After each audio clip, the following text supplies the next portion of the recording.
I think SD is an all-encompassing party. And an alliance. We will serve every person who is in Singapore, basically whether they are citizens or they're just visiting us for some time here and there. But the distinction we really want to make is the difference from true blue Singaporeans, who were actually people who came up, went to NS, served all the way, grew up with the values and culture of local Singaporeans, versus some people who are here only for certain years. The SDP has been very clear about this, that 377A should be repealed.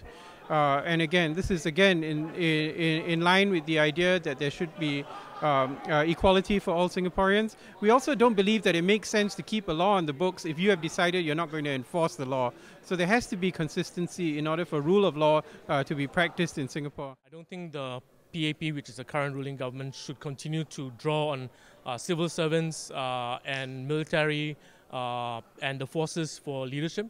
It doesn't mean that you don't. I think that they do bring value, but then it doesn't mean that you keep on doing that as well. The first thing that we will do when we're elected is to look at how we can take over the town council in a thorough manner.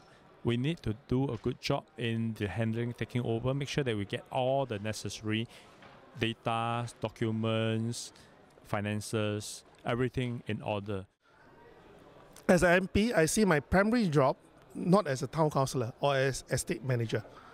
It's a policies views that we have to bring to the table in Parliament.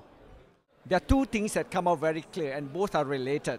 One is the passion on the foreign worker issue. A lot of them were saying things and has not been resolved. It is still the bugbear. Everybody is concerned and they will influence our voting.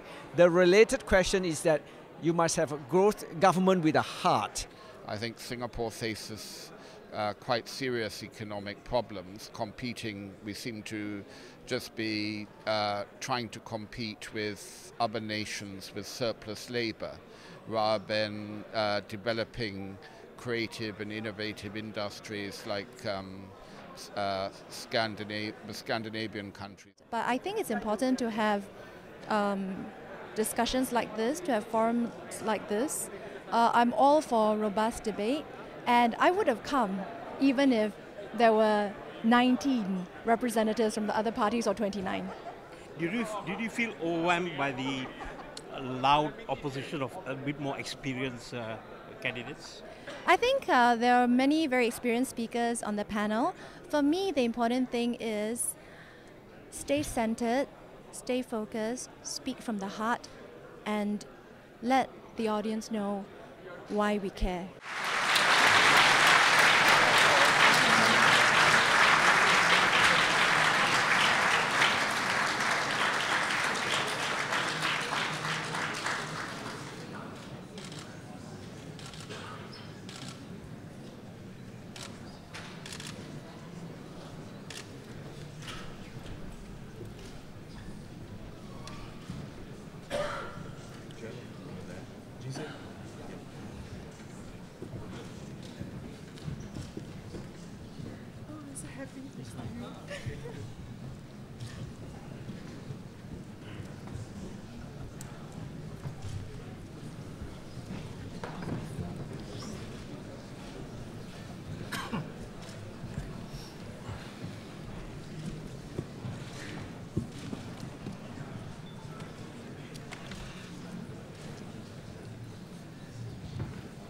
Good evening, representatives of Singapore political parties, NUS Provost, Professor Tan Eng Chai, NUSS President, Mr. David Ho, NUSS Management Committee members, NUSS members, and friends. Welcome to the political dialogue at NUSS General Election 2015. I'm Jeffrey Koo, Chairman of the Organizing Committee for the NUSS Dialogue here, and also the Chair of the Intellectual Pursuits Subcommittee. I'll be your host this evening. Tonight we are very fortunate to have this historic event where we have all 10 political parties on one stage. All will be contesting in this upcoming general elections, and we look forward to an exciting evening of discussion and debate. Furthermore, we have our very own NUSS member and former NMP, Mr. Vishwa Sadasivan, to moderate the dialogue. This year marks our nation's...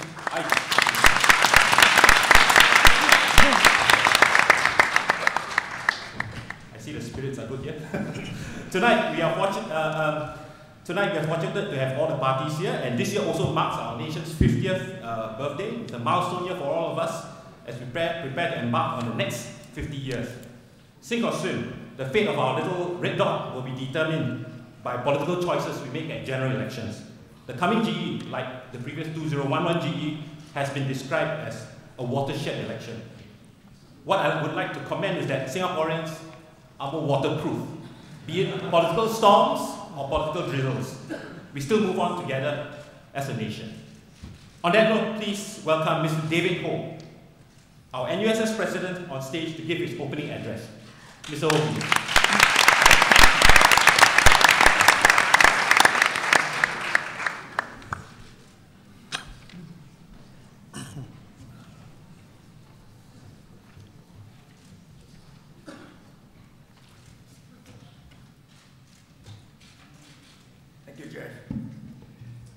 Representatives from all invited political parties, Professor Tang Chai, Provost, NUS Senior Management, my colleagues, Management Committee members at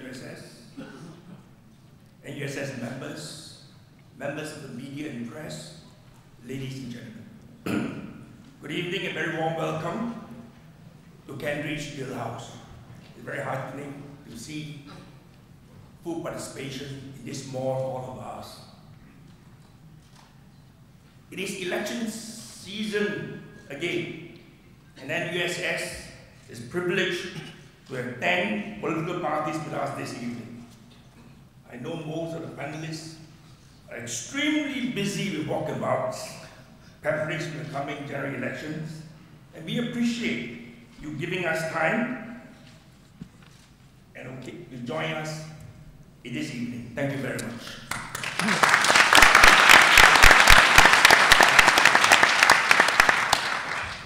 NUSS is a non-partisan and the largest graduate society in Singapore. Each GE, we provide this platform for our politicians to come together to share their aspirations for Singapore's future and what they can do for Singapore in the next 5 years if elected.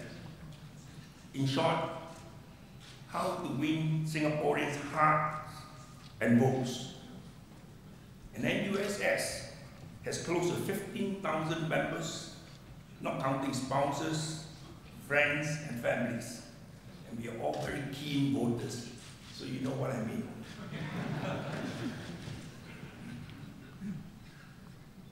In the past, our GE dialogue is a closed-door event, but this year, we have opened up to the media. We move with the times, you know, social media is in thing. As you can see, we have full capacity this evening, 450 or more, with many on the waiting list. Hence, the media coverage will allow us to share this event with them. The proceedings are recorded and will be uploaded onto the social media channels, and I'd like to thank especially the press and the media for the coverage this evening. Our media partner for the event is IQ, Inconvenient Questions, a social political site founded by Visual Salavisan, who is also the chief editor-in-chief of IQ. Visual has kindly consented to be our moderator this evening. Thank you, Visual. He does not need any introduction, but let me just briefly say that not many of you are aware that he's also our NUSS member. A former nominated member of Parliament and also a member of the National University of Singapore Alumni Advisory Board. He wanted me to tell you that he's the longest serving Alumni Advisory Board member.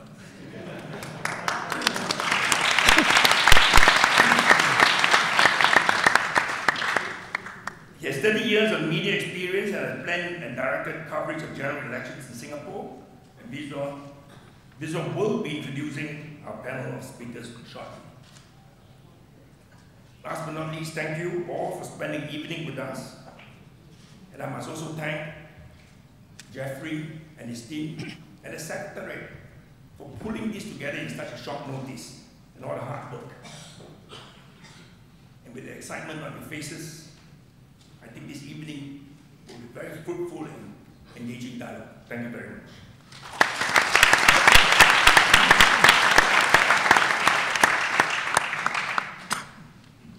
David? Hello. Well, David, I think you were supposed to introduce me and hand it over to me. Well, I take it from you. This is going to be a very exciting, but more than exciting, I think I'd like it to be described at the end as an illuminating and meaningful evening. We are not here for excitement per se. We are here because the general election matters. Matters to each one of us in a profound manner, and I believe most of us, if not all, are Singapore citizens, and this country and the direction it takes in the years to come is very, very important. And in many ways, this year's general election, I'm assuming it's this year, because the Prime Minister keeps saying, I can't confirm. But we all know it's going to be September 12th.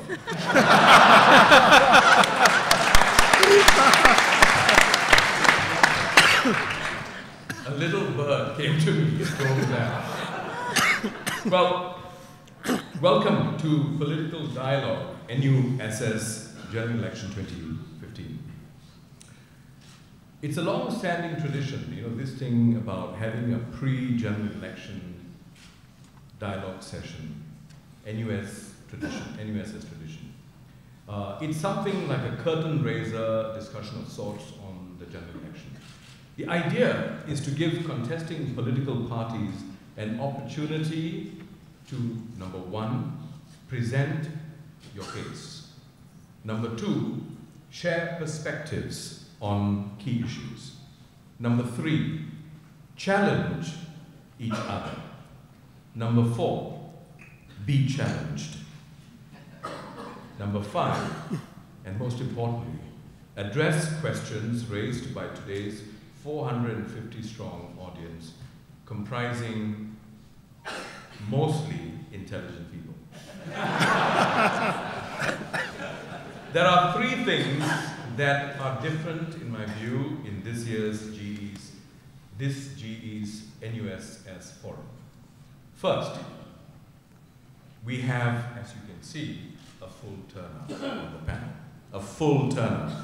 It's not easy to bring all the contesting political party representatives on stage together. And I'd like to congratulate NUSS for pulling this off.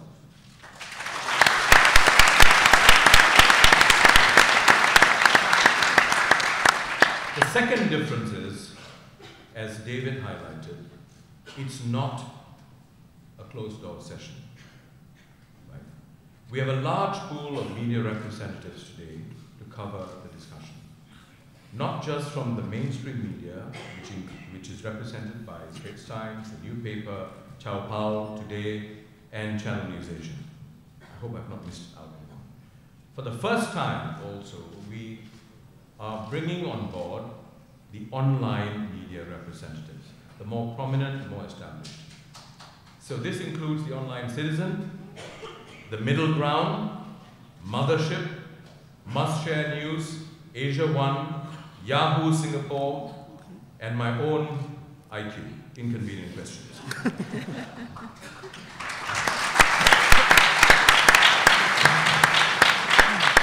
The third difference is, for the first time, this time, as you can see from the cameras, the entire proceedings is recorded. The entire proceedings is recorded. Now, this is both for record purposes for ISD's purposes. Because the government is on an austerity drive, so we're trying to save them some money in recording these proceedings. No, but seriously, this is so that we can, number one, record the proceedings. But secondly, more importantly, I think it is a very important symbolic message that we should not be afraid to stand up and speak our minds. And let it be counted. So I hope, and I'm confident, that just because you've got cameras all around you, it will not inhibit us from standing up and speaking our minds.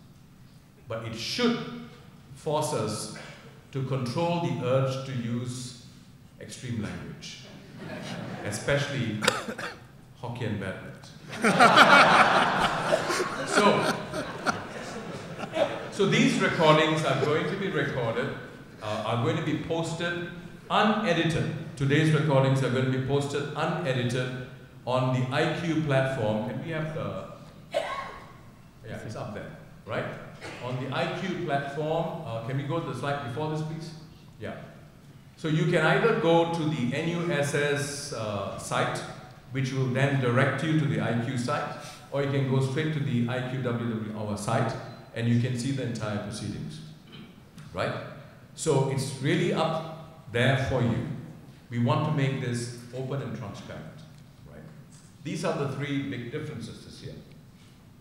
You can also, we also encourage you to tweet while you're watching, while you're participating in the next slide. So the tweet, hashtag is NUSSIQGE, right? You can feel free to do that. All right, now what do we expect from our 10 panelists? Very simple. Honesty, transparency, passion, conviction, civility. And after the opening statements, we would like the discussion to be free-flowing. This means that you are free, each one of you here on the panel, you're free to interject, to clarify, to dispute, or challenge, but please don't interrupt someone. There's a difference between interjecting, coming in to make a point, but try not to cut somebody off. So because that's not polite, right? Let's avoid coarse language, and let's avoid literally finger pointing. Now, what do we expect from you, the audience? Bold questions. Bold, but not rude. You may direct your question to any individual panelist or to the entire panel, right? And please keep your questions and comments relevant to the topic, which is GE. And please, no long story comments, and certainly no speeches. And that brings us to my role. It is defined by one word: power. Yeah. I may look kind. I have the power to intervene, even though I'm the moderator, without being moderated. Right? So seriously, I hope I will not be forced to intervene, to ask you to stop, and so on. But if I have to, I will. Okay? Now, the final point I want to make is this.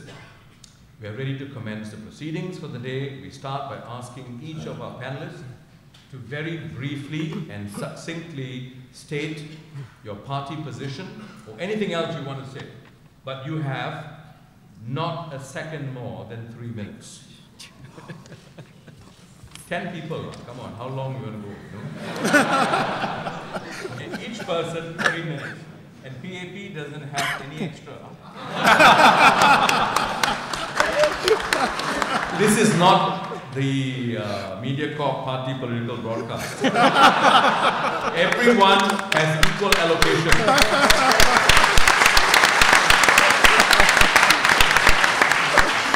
Well, Simhan, I told you I'll be kind to you. So, 3 minutes, guys. We have to stick to 3 minutes. Now, when you reach 2 minutes, I learned this from Tommy Coe. When you reach 2 minutes, is it loud enough? Yeah. Okay, when you reach 2 minutes, 1, when you reach 2.5 minutes, which means you have 30 seconds left, and if at 3 minutes you still continue, I'll have to press this button. Okay? And we'll find out what happens. Okay. With that, are we ready to start? Good. Our first panelist, who's going to give us 3 minutes, is Benjamin Pui from the Democratic Progressive Party, or DPP. Ben. I hope the applause doesn't count towards the 3 minutes.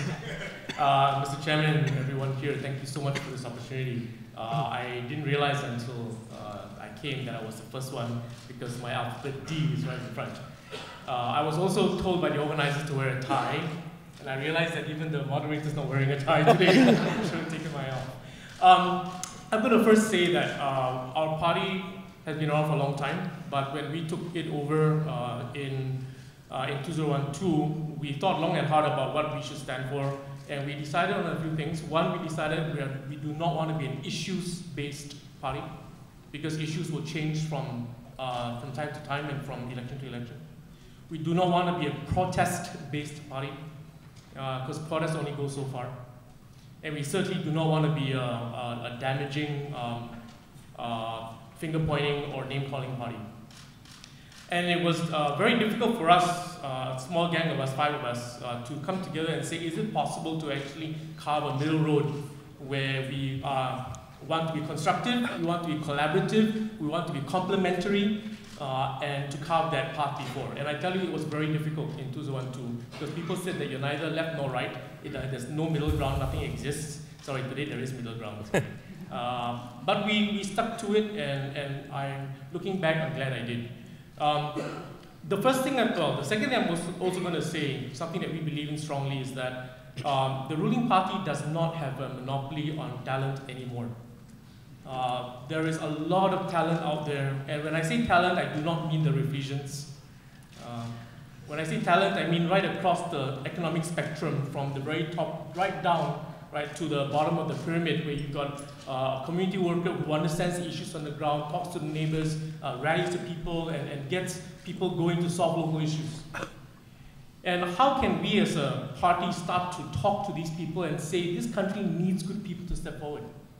The ruling party, within its box that I used to come from, has a specific policy formulation process from specific people who come from a certain background.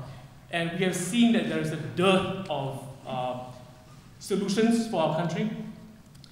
We desperately need better ideas for transport, for healthcare, for minimum wage, for employment, for education.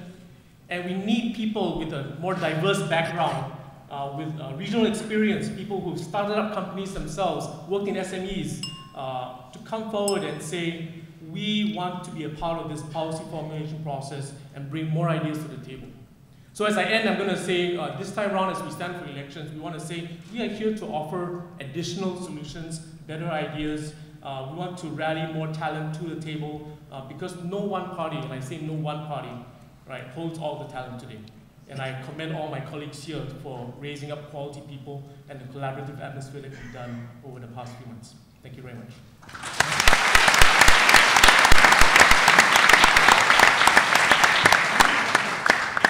Next, we have Steve Chia from the National Solidarity Party, or NSP. Thank you, Mr. Chairman. Thank you, NUSS President David, Provost Tan. Thank you.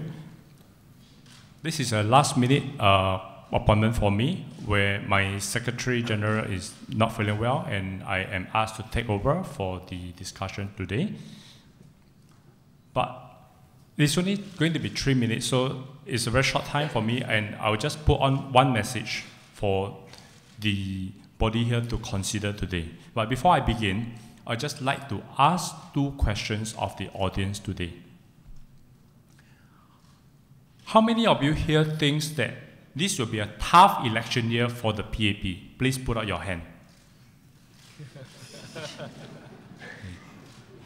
Okay, good. How many of you here think that this will be a tough election year for the opposition instead? Please put out your hand.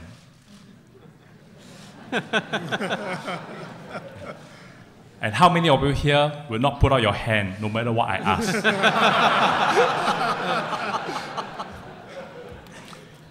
Thank you. As you can see, it's quite divided. Okay, probably a lot of people are not putting out their hand more than putting out their hand to show which one is they are feeling for it. Okay. But as you can see, and everybody know, there's many things that are going on for the PAP this year. The SG50 celebrations, the National Day celebrations, the National Day rally that's coming up, more goodies that's coming up, more gives away, more incentives, the LKY effects. A lot of things are going for the PAP this year. But for the opposition side, what is there going for the opposition? What is there going for the people to consider the support or to vote for the opposition this year? It's a question that we think about many times and we ask ourselves. And there's one word that we want to sum up, and that is stress. We believe that Singaporeans are stressed. Singaporeans are very tired of all the craps put up by the PAP government. Singaporeans are being shortchanged. And we are not given our dues. Many Singaporeans, there's overcrowding, the cost of living issue, rising inequalities, CPF, our lifelong savings being locked up with limited access. In this election, we have just one clear message, and that is our campaign slogan. Singaporeans deserve better. Thank you.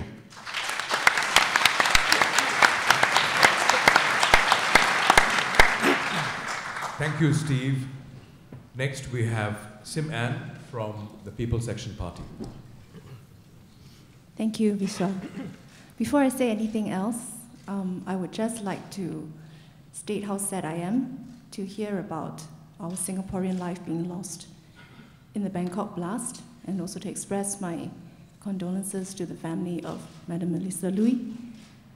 I also hope that her husband and all those who were injured in this terrible incident can come home safely and also for a speedy recovery. I also hope that Hazel feels better soon.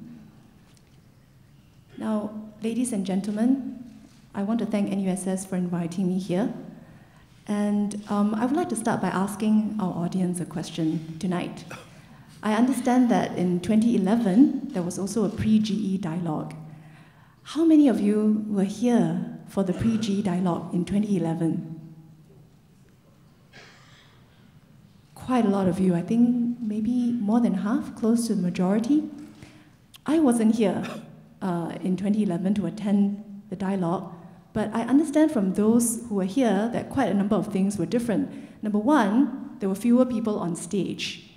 And now, look at this, we have one from the incumbent, and we have 9 representatives from the opposition parties. So I think that quite a lot has changed. And I think in fact, I was told that we even had a NMP speaker, but I think no room today, no room. But nevertheless, we have Vishwa. And another change, I think, is that this entire session is going to be recorded and also put online. So some things indeed have changed, and I think it reflects the change in our landscape. First, more diversity, more voices, more people prepared to step up, and also, I think, the rise of the social media landscape. I think these are all changes that we have to contend with. But I think some things don't change. Let me just check. Is Dr. Wong Wee Nam here? Dr. Wong, where are you? Hi. Yeah, I understand. I heard that you were here for the last GE dialogue and you spoke with my colleague, Chris D'Souza. Luckily, I visited you at your house. So I think this time you won't be asking me that question, huh? Okay.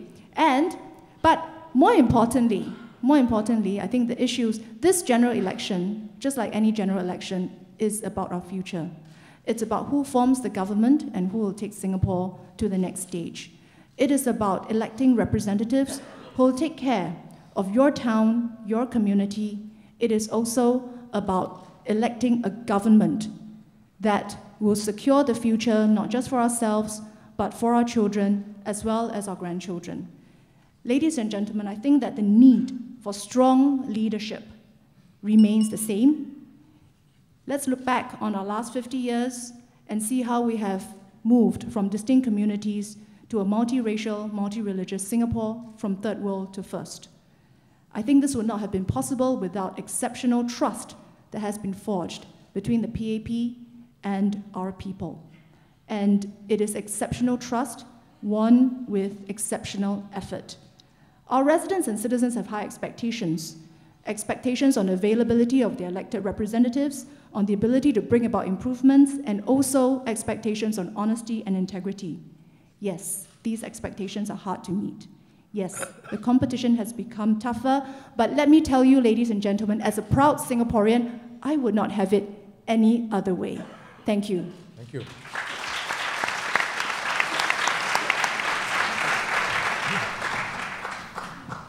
The PAP took a little longer, but we give chance. Next, we have Goh Meng Seng from the People's Power Party. Thank you, Mr. Chairman. Just now I was listening to Siman. I thought that maybe the ISD have a tap on my computer, because our team is secure our future. Well, she just mentioned it, right? That's our team. Now, my party is the youngest in town, right? Only barely 1 month old. And there are a lot of people who ask me, why do you want to form a new party? You know, I can safely tell you, I do not want to form a new party if I have a choice, right? But the passing of Mr. Lee Kuan Yew, which I'm not a fan of him, but I must say, have a great impact on Singapore future, have actually put us, my team and I, into a deep thought. What's the route ahead for our future? Our system is a concentration of power, the system of governance. And can it be sustainable in the long run? Well, for whatever reasons that I don't like Mr. Lee Kuan Yew, but he has one characteristics in his end, is an iron fist. No hanky-panky from the ministers. And we can have the trust that PAP will be good during his charge or over his charge. No? But after his passing, are you sure that everyone in the near future, in the future, that took over this system will be as clean as they are, with honesty, integrity? How much do you trust your future with such a system? And that comes to the forming of our party. The belief in the true democracy. Democracy based on what? The separation of powers. Separation of powers is not just about having diversity within the parliament. It's about the institutionalized of powers that is separated. The 5 powers I'm talking about, it's not just the 3 powers. Right? The 5 powers, you can read about us in our Facebook. We have explained our core values. And it is only so that we can be sustainable. While PAP may think that everyone in power who comes into politics will be clean and honesty and integrity, I don't believe so. Because power corrupts. No matter how you started as a good man, you will be tempted by the powers. There's a lot of things to be tempted. And that comes to our point. It is only through this system that we can guarantee our future. The stability, secure a stability, a sustained prosperity for Singapore. And that is what we believe. And to secure our retirement, because our CPF is all paid. within the powers of a few elites. That is what we live. And that's what we fight for. Having said that, I hope my party will leave a legacy and provide a public heritage to this ideology. Thank you.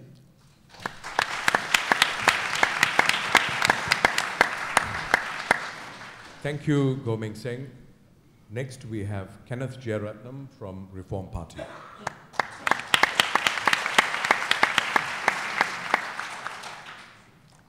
I think it would be fair to say that 5 years ago, when the Reform Party was just starting out, I think to most people in Singapore and abroad, characterization of the PAP was marvelous economic management, great economic track record, but maybe not very nice people. So I'd like to, in the time that we've been around, I think the perception has grown that the track record is not as good as the PAP would like to have you believe. For instance, in terms of economic growth, it's basically an illusion sustained by bringing in cheap labor input from abroad, growing the population, and fueling economic growth. We've seen no real rise in underlying productivity. In fact, our GDP per capita looks marvelous. I think we're top, but GDP per hour worked, we're right near the bottom of the advanced countries, and and we're not even, that's not even comparing us with cities.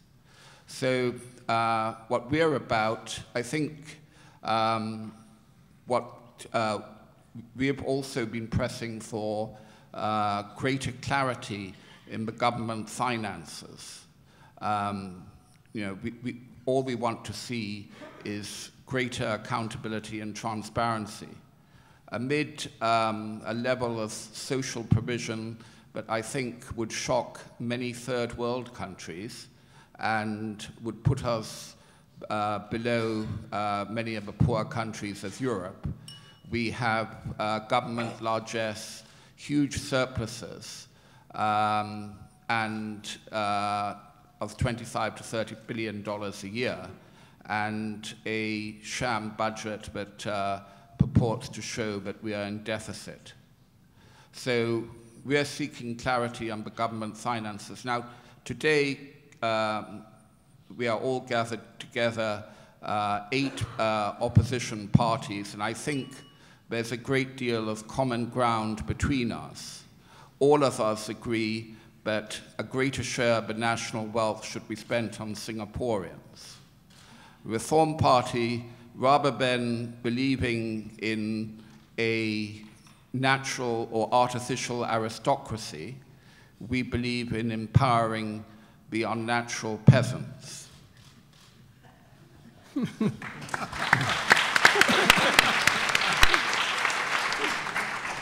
Thank you, Kenneth Jeyaretnam. Next, we have Harminder Pal Singh, Singapore Democratic Alliance. Thank you, sir. Thank you. A very good evening, ladies and gentlemen. And this evening, I'm very honored, humbled, in fact, to be seated, I think, in a room full of people which has the highest IQ level in this entire country. Let's give yourself and ourselves a big hand before we start. I want to say thank you to the president of NUSS and all the members who have invited us here to share. Normally, I take 33 minutes just to do my introduction. So to try and share with you in 3 minutes, it's going to be a challenge, but I'll try and do my best. I noticed as the chairman thanked the PAP speaker, he said something very sweet. He said PAP took a little bit longer. For a moment, I thought maybe he's talking about 50 years being in power is the longer that he was talking about. On that note, 50 years is a very long time, and I think due credit must be given to Mr. Lee Kuan Yew and the pioneer leaders of PAP, because they brought us from third world to the first world status that we are today. But is it a little bit too long? Let's give it, yes, let's give, thank you. Forgive me, I hope the 3 minutes doesn't include the clapping time. It does, it does. And the laughing time, but it's okay. It does. But it does, okay. But I come back to something crucial. Please take note of this. Times have changed since the day Mr. Lee, and he also came in on power as an opposition leader. And 50 years ago to today, times have changed so much that we also need maybe a little change in the government and the future of Singapore. And I believe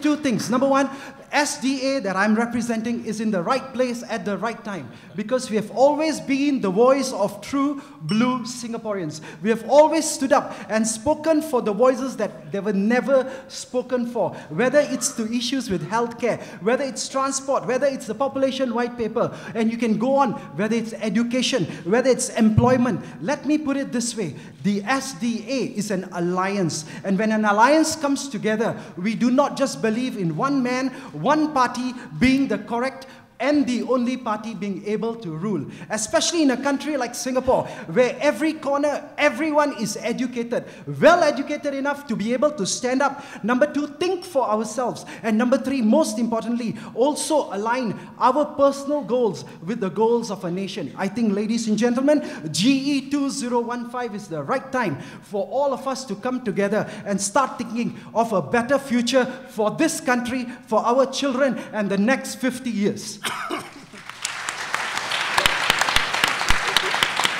We will be covering in our manifestos. I only heard one bell. I got 30 seconds. 2 bells, sorry. You got 5 seconds. Okay, 5 seconds. I just want to say something. There's a lot of details that we have. Everyone who's sitting here is capable enough. And I end off with this. I agree with the speaker from PAP. We need a strong leadership for the next 50 years, because this country, ladies and gentlemen, deserves to go beyond first world. And together, we can do it. Thank you.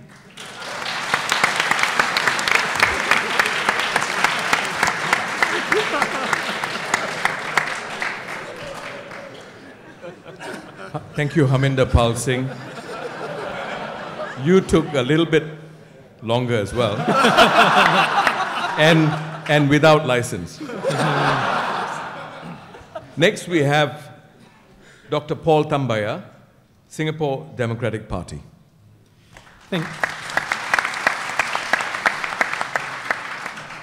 Thank you. I'd like to thank the organizers of the event for inviting me to speak on behalf of the SDP. I didn't realize I'd be following after Harminder. He's a real hard act to follow. But first of all, I'd like to emphasize what the SDP stands for. In a nutshell, we stand for those parts of the Singapore Pledge that the Prime Minister left out of his National Day message. You know the Singapore Pledge, that wonderful promise that we recite every morning in school, that our moderator was told was a highfalutin aspiration.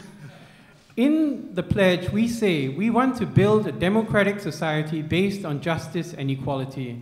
And we in the SDP believe that it is not possible for Singaporeans to have peace, prosperity, and progress without a democratic society that treats all citizens, rich or poor, sick or healthy, strong or weak, with fairness and justice. We have detailed alternative policies that are available online that deal with issues that matter to Singaporeans. And all of these policies are based on the core belief that all of us are equal and entitled to the same rights and responsibilities. These are the values that attracted me to the SDP. Some of you know in 2011 I spoke at the SDP rally at the Boat Quay. And in fact, to this day, every time I visit Mount Elizabeth, some doctor will come up to me and say, "So you're finally working here, the university has decided to fire you." And, but the reality is that we live in a new era. The knuckle duster era is well and truly gone. As you know, after speaking up at the GE 2011, I was promoted to full professor in 2013.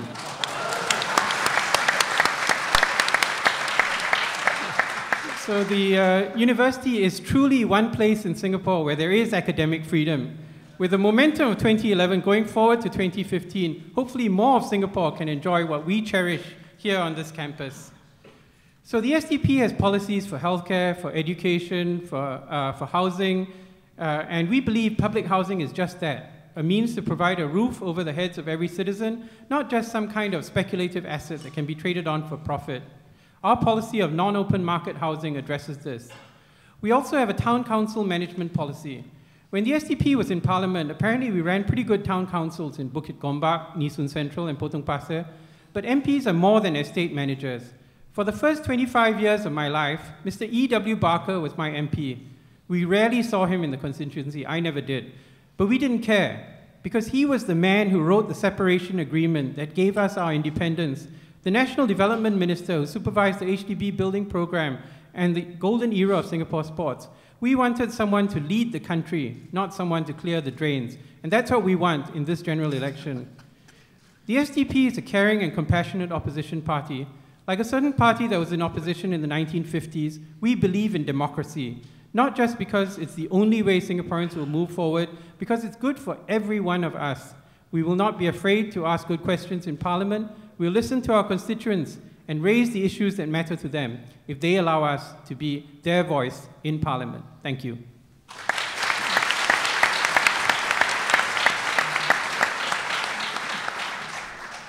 Thank you, Dr. Paul Tambaya.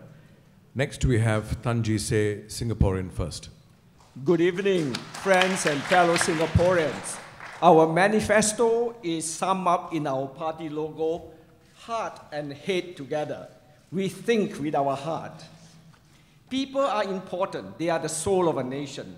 For the past 50 years, Singaporeans have become secondary to the mindless pursuit of economic growth. The nation has lost its soul. We need a new vision that puts Singaporeans at the heart of our nation.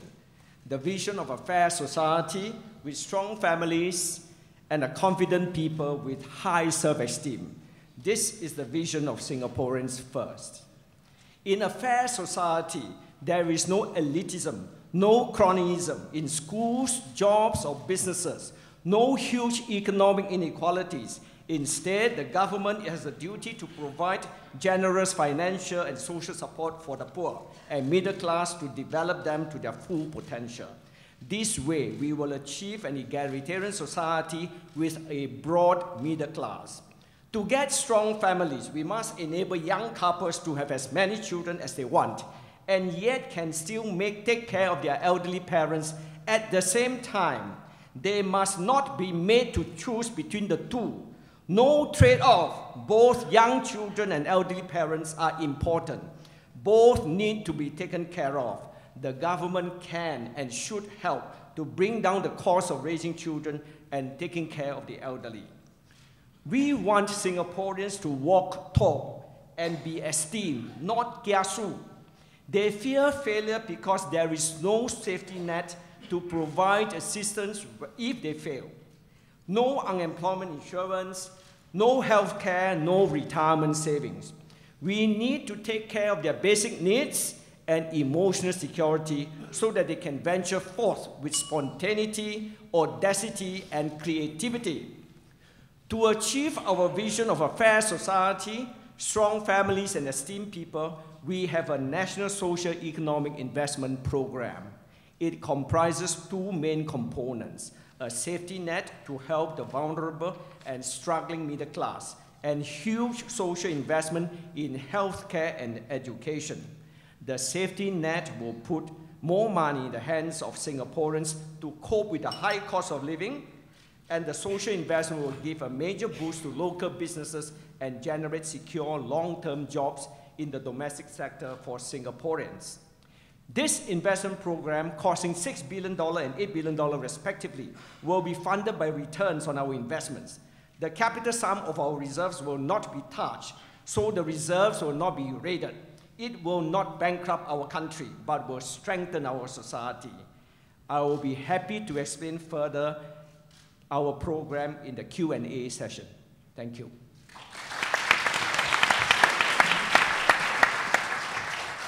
Thank you, Tan Ji Se. Next, we have Jeanette Chong-Aruldoss, Singapore People's Party. Thank you for giving me the opportunity to give you a short 3-minute summary of SPP's GE manifesto. SPP believes that opposition MPs have two important jobs to perform. One, to serve his constituents by exemplary stewardship of town councils. And secondly, to serve Singaporeans by holding the government accountable.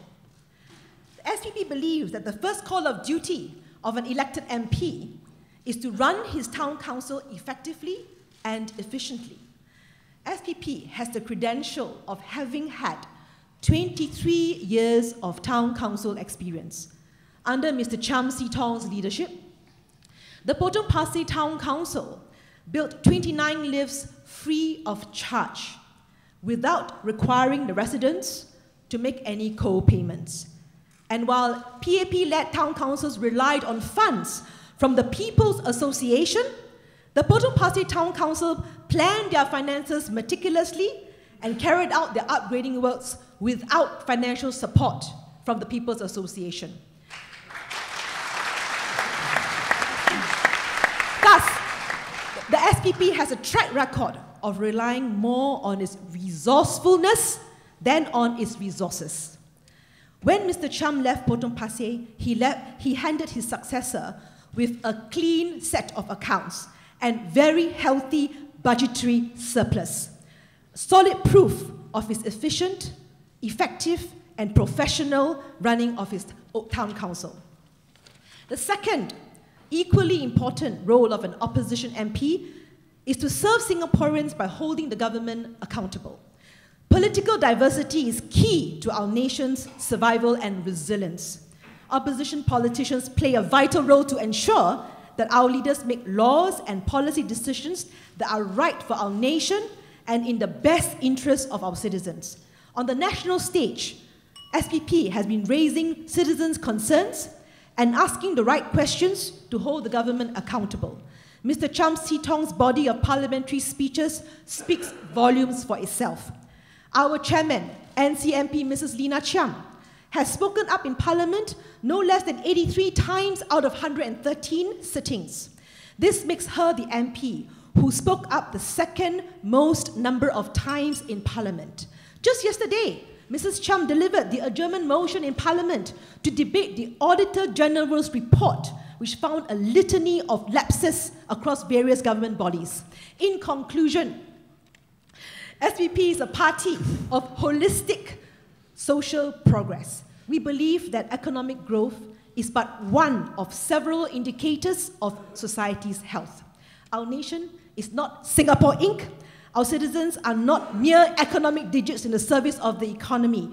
SPP will work tirelessly to ensure that the economy and the government serve the people and not the other way around. Thank you.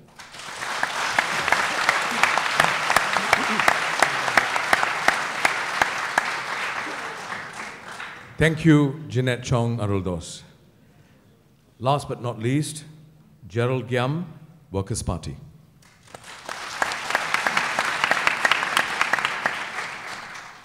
Mr. David Ho, President of NUSS, distinguished guests, friends and fellow Singaporeans, good evening. I would like to thank NUSS for inviting me to attend this evening's political dialogue. It's indeed an honor to be here today. Singapore's 12th general election since independence is fast approaching.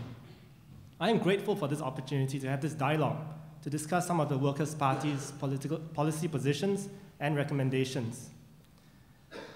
In the last GE, we encouraged Singaporeans to vote for the Workers' Party to move towards a first world parliament. Our vision of a first world parliament is a balanced parliament consisting of government MPs and a sizable number of credible and responsible elected opposition MPs. This form of democracy is one of the best ways to ensure that the government of the day is accountable to the people and responsive to their needs. When the government knows that the people have credible alternatives, it will listen more carefully to the people and start to fix broken policies. Indeed, many of the policy shifts we have seen in the last 4 years is a testament that greater political competition has been beneficial to Singaporeans. Credit should go to voters all over Singapore who made their voices heard at the ballot box in GE 2011. It was voters who put pressure on the government to respond to their needs and make changes for a more open and caring Singapore. Our call for Singapore to move towards a first world parliament is as relevant today as it was in 2011. As we enter the GE season, there are some important questions that voters will need to ask themselves as they decide their preferred candidates and parties. First, we have witnessed many political, economic, and social changes since GE 2011. Are we on the right track? And do you want these changes to continue?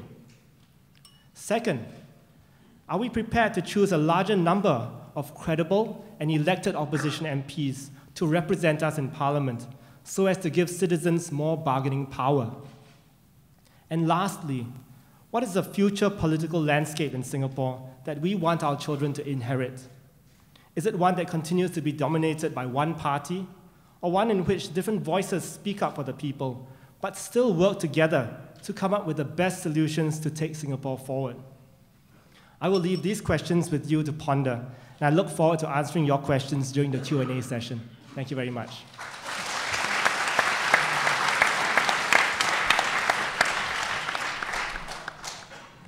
Thank you, Gerald Giam. You took very little time. You know, I'm generally a very expressive person. It's very difficult for an expressive person to sit here and be not allowed to express. As the moderator, I have the onerous responsibility of being neutral, emotionless, feelingless, until now, okay? So now the real proceedings begin. You've heard the 10 political party representatives. I'm going to use my prerogative as the moderator to ask the first 1 or 2 questions, and then I'm going to throw it open to the floor. The reason why I do it is to warm you up. Because Singaporeans generally have a problem with some of these muscles. It takes some time for you to warm up and put up your hand. So that we can avoid those awkward moments. So let me get the ball rolling by asking the first question. I'd like to direct this question to Paul. Paul Tambaya, you recently spoke at the SDP at an SDP event, anniversary event, and you made a very interesting comment. You said, and I quote you, you said, SDP would have a good, clean campaign that allows Singaporeans to make decisions on important issues, to decide on what kind of Singapore we want to have, not a campaign that degenerates into name-calling or silly jibes about eating olok, which by the way is oyster omelette. Now, jokes aside, I think many of us also do lament that every now and then, the election campaigning does degenerate into name-calling, sometimes bullying, sometimes badgering, all kinds of things. So I'm curious to know what made you make this statement, and what guarantee is there that SDP would hold the moral high ground? Thanks, Viswa. I think that answer comes in 3 parts. First of all, I think that we all agree that Singapore has progressed. We need to move beyond the personality politics.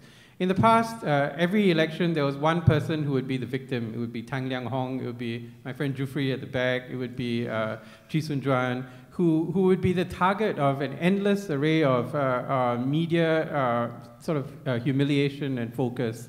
But fortunately, in the 2011 general election, that wasn't the case. And I'm hoping that that will not be the case either in 2015. And that's the first point. The second point is that this is an important election. It's the first election since the passing of our first Prime Minister.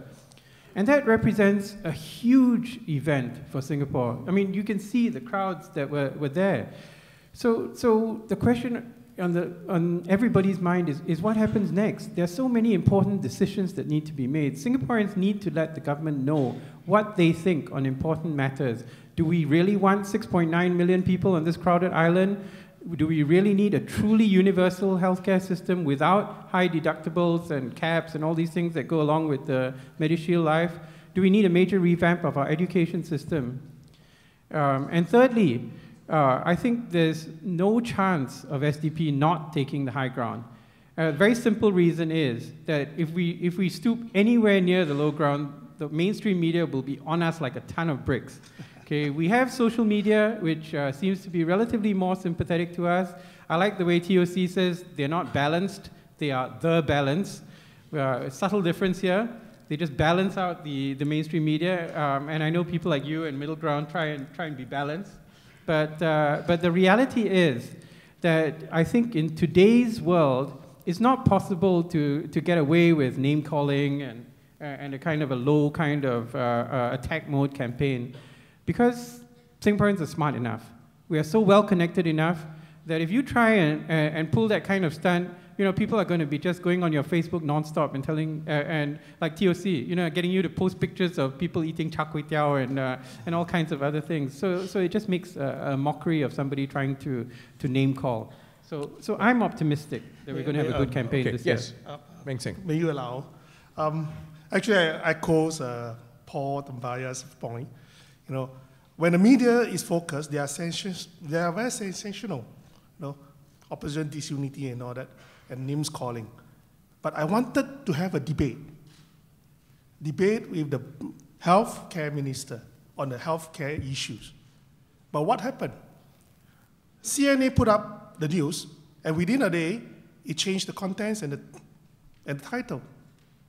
So the media have the responsibility to actually project a more mature democracy. What we want in a contest, election contest, is a contest of ideas, policy views. It's not about sensational thing about sexy girls, you know, contesting. You know, we should pass on from that. We should mature. We wanted more things like that. A forum with more debates with the PAP ministers or even the MPs. But we're not getting it. We're not getting it. It's not our fault. Right, thanks Meng Sing. Why, for instance, can't we have a forum like in other countries where the Prime Minister of Singapore debates with the leaders of the other opposition parties? I mean, if the PAP are so confident of the appeal of their brand, then what's the harm in that? Siman, you want to answer that? Actually, I have to say that Mr. Goh Meng Sing's comment about sexy girls got my attention. Maybe another party would like to comment, or... that is politically not very correct. Is that what you're saying? Well, actually, I was going to say that I feel rather outnumbered here. I'm referring, of course, to the fact that there are 2 women on this panel and the rest are all men. I actually hope that the next time we do a forum like this, that we see more women. And I think that's absolutely important. Let me give you my perspective, which is unapologetically a woman's perspective. You know, all this talk about name calling, etc. I would say, you know, I'm all for it. Because let's face it, when you're in politics, I think women get it a lot worse than men. The names being heaped on women, I think, are a lot nastier than those being heaped on men. So I would be the first to say, good, clean campaign, I'm all for it. Whether or not it's going to develop this way, I think, has yet to be seen. But let's be prepared for anything. No, but yeah, I mean, you are being a little bit of a politician here. You didn't answer my question. The question was...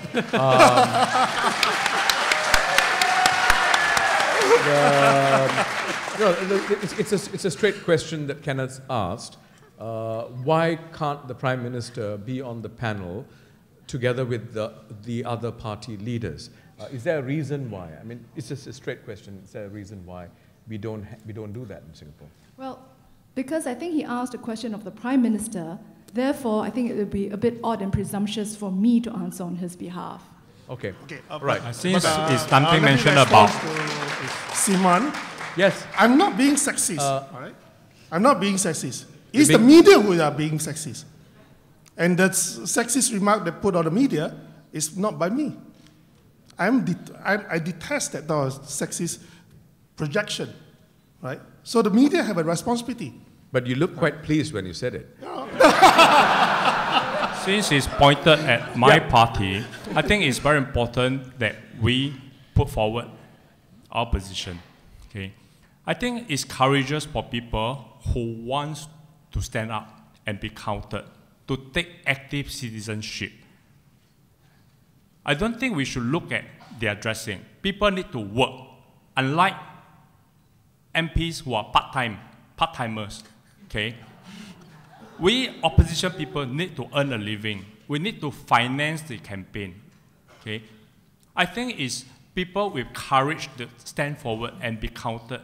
We should give them the respect, and this is important. Okay, that's fair. Thank you. Benjamin. Yeah, sure. I'd just like to go back to your first question on name calling and all that. I think we would also like to take the opportunity to call for a clean, gentlemanly fight, but I'll go one step further and say our party would love to see not just a clean, gentlemanly dialogue and fight in the elections. We'd like to see that run through the entire in-between elections in the parliamentary discussions and debates. We need to have that quality of debate, quality of exchange of ideas that does not degenerate into name-calling, into snide remarks, into any of those that would demean the quality of the parliament. Right. Thank you. So, yeah, thank you. So the question here is, when you're debating on issues, is it really possible in the heat of the moment to completely avoid taking an adversarial stance? So what I'm trying to say is, when you enter politics, you know that there will be a certain amount of dirtiness. I'm just putting it on the table, right? Don't expect saintly behavior. The stakes are high. This is a time where you must expect people to push the boundaries and have a little bit of vitriol, where the markers are stretched a little bit. So the question here is, even considering that people are pushing and with firm belief, and some of the usual, niceties are suspended, where do we draw the line? Absolutely. Is there a point where we say, we can allow for a certain amount of adversarial debate, but these are some of the things that we should not degrade ourselves by doing? Are there certain things? From the first time that I stood in the general election in 1997, when I was 26, people already warned me, you better be careful what you say because you cannot sue. Okay? That has always been going on. But my constant reply to them all through the elections and to younger candidates that are coming forward is this: debate on the policy, attack the policies, what is wrong with the government's policy, how it affects the people. That is the issue that we should talk about, and not the personality behind that brought up the matter. I think this is important. We have to avoid the personality attack. And I think the opposition side, we are not doing that. But a lot of time, somehow, we get caught and people get sued by the, So, no, I think there's a very important point here. One of the things is about threats. And threats made by people who have the power to enforce a threat is not just a threat. You know what I'm saying? So sometimes, sometimes those things can be, it can have a chilling effect. It can distract us. I think that's the point, Steve, you're making. It can distract us from the issue on hand, right? Now, talking about heated debate and heated argument, there's one issue that's seen really heated argument, and the most recent was yesterday in Parliament, right? I'm talking about the town council issue, right? I would be remiss if I do not bring that up. Now, I'm not going to go into the details of the town council issue. This is not the forum for that. And I don't think it's appropriate, because most of us here may not have enough knowledge. So I'd urge that we don't go into the details of the town. But I'd like to put this question to Gerald. How would you have liked the debate on town council to be different? Not the substance, but the manner in which it was conducted. I'm giving an opportunity to state how else do you think it could have been done in a fair, equally robust manner. Okay. Well, I think most of you would have been reading in the papers day in, day out about issues with the town council. And I think it's important to put things into perspective for everyone, to understand that, yes, there have been lapses, but those lapses are being handled, they're being taken care of. And very importantly, moving forward, there are lots of things that we will know how to do much better in the coming term that we have, hopefully if we get the chance to. And with regard to the question about how we would have liked the debate to take place better, I think there was a report by the AGO, which we have said that it was a fair report. We addressed the points in that report. We responded to the government's accusations in Parliament over a 2-day debate through further press statements later on. But we didn't see a need to constantly respond to every single time the government kept repeating the same issues again and again. And I think in this coming election, you can expect that the government will continue to keep raking up the issues, mentioning it again, trying to insert it into people's minds that we are not capable of running a town council. The fact is, on the ground, if you talk to residents on Aljunied, Hougang, Punggol East, they will tell you that in terms of estate maintenance, instead of cleanliness, the issues that really matter to them, we have done comparably well to any other town council. I think that's really the things that the people should focus on.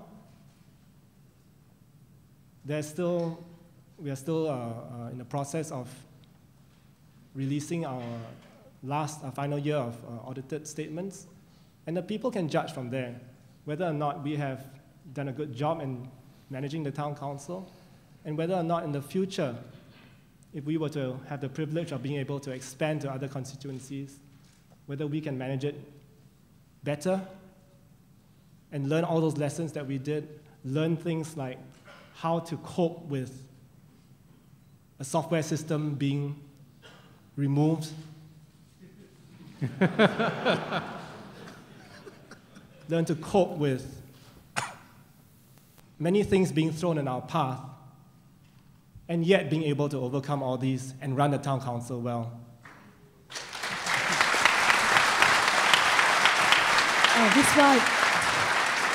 This one, may I comment, please? Yes, please, Jeanette.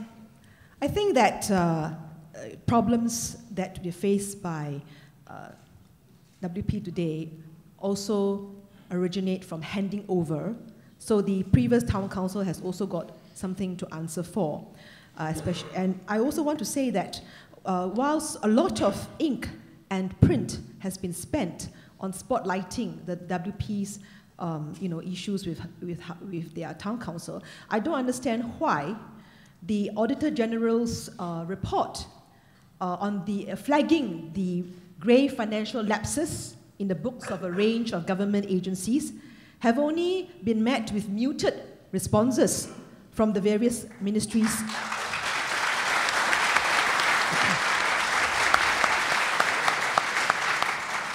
So, I mean, there is as I can tell you that one alarming red flag which has yet to be properly, explained is the award of 17.78 million worth of tenancy contracts without proper approval by the People's Association. A People's Association is an organ heavily funded by taxpayers' money to the tune of 1 billion this year. And so we need to have assurance that taxpayers' money is being responsibly spent. So so I think why not some talk about that? Thanks. Right.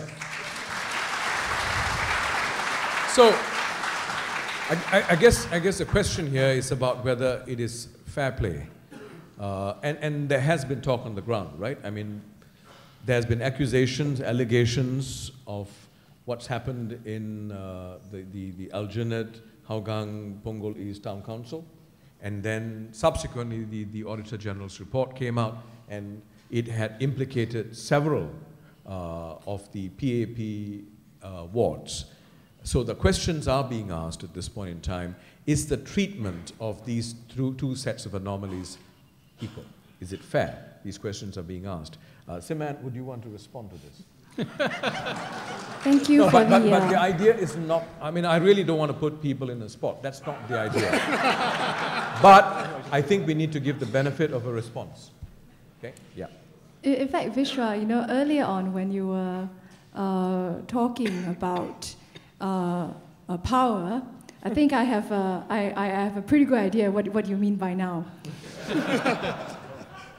I'm very happy to be part of this, however. Now, I wasn't planning to, you know, bring up this particular issue, but I see that, you know, it's been raised.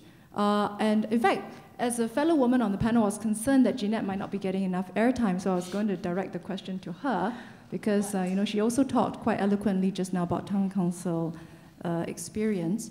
So I would say this, I mean, if you would like to compare between what happened in AHP, PETC, it's a bit of a mouthful, issue, and also the very recent AGO audit, then I would say that there are at least 3 areas that we can look at. First of all, let's compare the reactions. In the case of the AGO audit, which happens regularly of government agencies, I would say that the government agencies' reactions have been swift. The agencies have owned up to lapses, they have owned up to cases where there were non-compliance, and they have taken action very swiftly to rectify whatever has been pointed out. I think in the case of the HPTC, actually I think what we've been hearing are fairly lengthy, I don't want to say excuses, that doesn't sound very nice, explanations, which actually I also don't fully understand. If you were to ask about money, then I would say that in the case of the AGO audit, all the monies that we've been talking about have been accounted for and no money is lost. But in the case of HPTC, I'm not so sure. Not too sure where the money went, particularly the money that was supposed to have been paid into the sinking funds. And if you really want to compare, I think there's at least a 3rd area that we can look at, and let's look at the processes. Because in the case of the AGO audit, it is auditing government agencies with a set of processes that have been in place for a very long time. I used to work in the civil service myself. We have a very long document, so long that you can't print it out on hard copy. It is called the instruction manuals, the IM. And that, we treat it as an addendum to every contract of employment that a civil service signs. It contains, amongst other things, a lot of rules and requirements, all of which are processes, part and parcel of processes that are being audited regularly, and I think it should be the case. So processes are in place.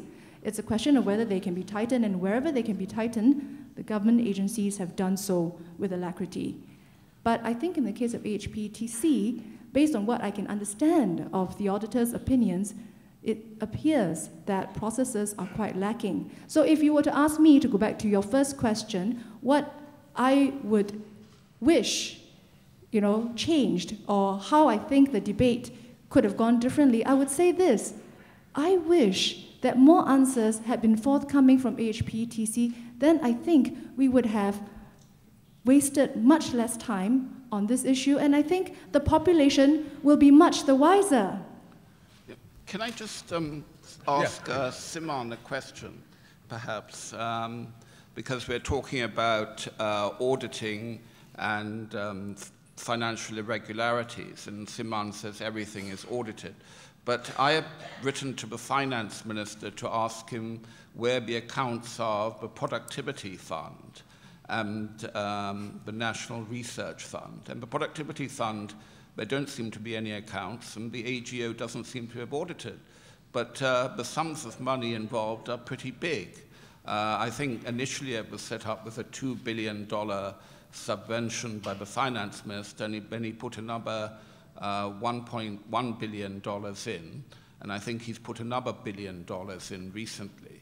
And there doesn't seem, apart from a few questions in Parliament, there doesn't seem to have been an account of how it's been spent. And the Productivity Fund comes directly under the Prime Minister's office. So, you know, we've got the Auditor General's report, but, you know, the Auditor General at the end of the day is appointed by your government. So he's not, you know, and by the Prime Minister, I think the President has a limited power of veto, but can be overridden by a vote of 2/3. So, you know, we can't necessarily say... So, Kenneth, I think, so what's the point you're making? No, I'm just saying that, you know, the spotlight perhaps is on AHPETC, but the amounts involved are, you know, much smaller than, you know, are for answers on these questions, but they haven't been forthcoming. I think Mr. Kenneth Jeyaretnam is quite fond of asking me questions that he's already asked my superiors. And thank you for seeing me so up. Thank you very much. But if you've already asked the Deputy Prime Minister or Minister of Finance these questions, then I'm sure he'll give you an answer. And this is something that I will ask him personally when I see him. But he hasn't. Well, I think at this point in time, let's be fair. Sim-Ann, for Sim-Ann, I think this question is way above her pay grade. So let's be fair. Now, let's go back to the point. To be fair, let's go back to the point that Sim-Ann raised, which is the PAP or the government would not have had to come down so hard in Parliament on this issue had the answers from the Workers' Party been more forthcoming. Right? Am I correct in saying that? Am I correct? Okay, so that's Sim-Ann's assertion that the PAP or the government was forced into the arena because the answers weren't forthcoming, right? There is talk on the ground that perhaps the Workers' Party could have been more forthcoming.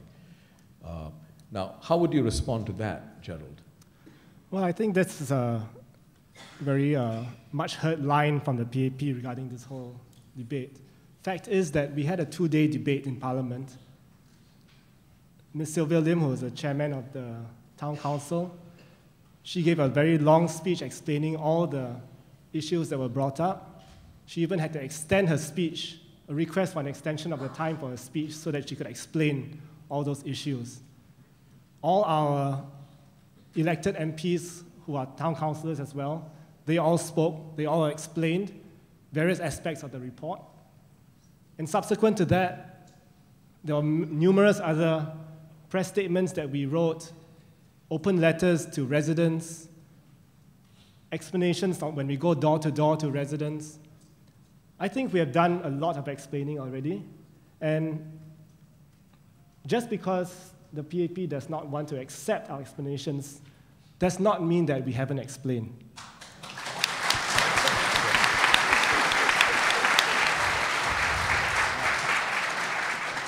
All right. I think this is I mean, obviously, Mr. Mann came prepared today to be able to raise this issue again so that there will be another demand for explanations from the WP representative over here for certain things. I'm not going to go into the details of that, but I think I'll leave you with that point that we have explained every point that has been brought up which demands an explanation, and we have spared no effort in that respect. With the coming election, I'm sure this issue will be once again raised up by the PAP, and we'll respond if we need to. Right. Thank you, Gerald. If I may, yes. Biswa, sure. I think Mr. Giam does me a bit of injustice to say that I came prepared to make this into something that will be raised, etc. Like I mentioned, it was not something that I planned to talk about. And I think, Vishwa, you would have to agree, I think you threw the question to me. Yeah. Did you not? I think no, he but did. I think he did. I don't think it's a wrong question. I think it's a question that it has every right to be asked.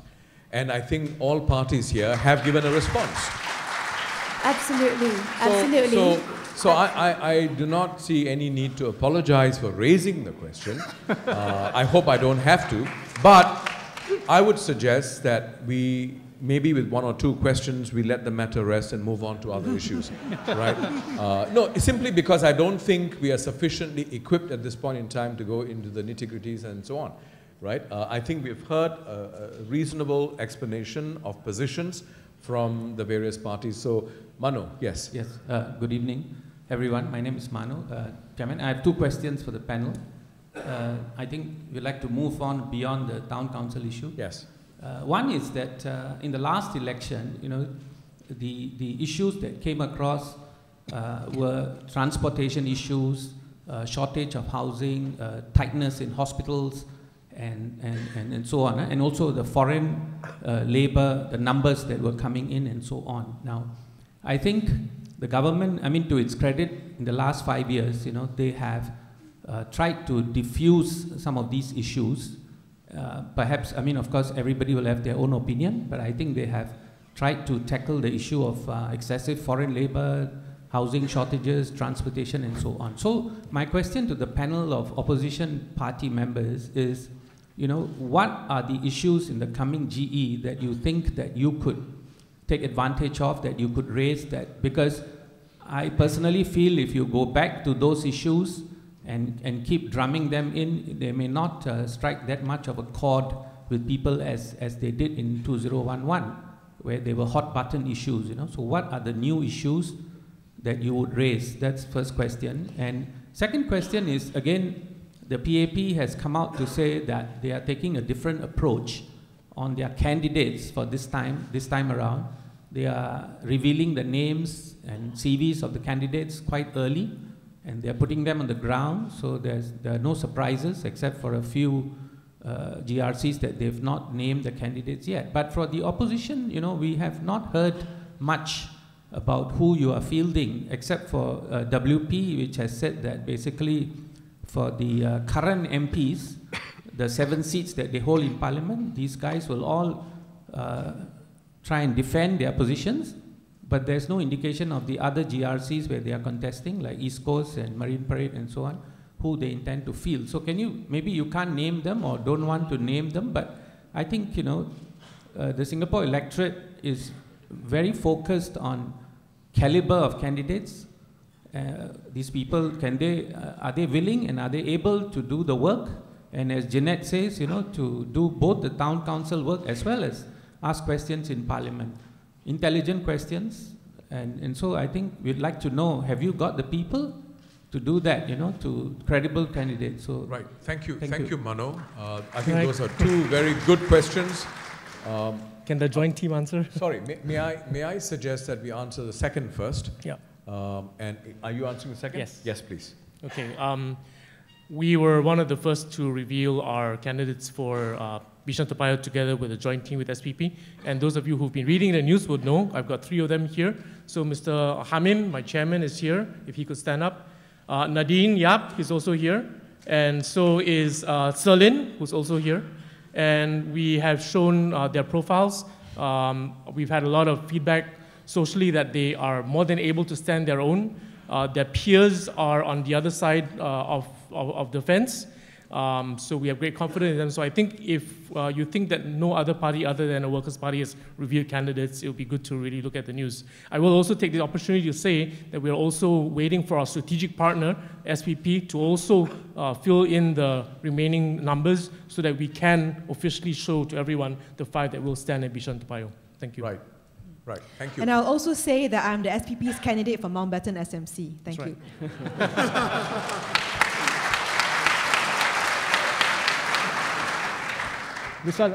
Yes, please, Gerald.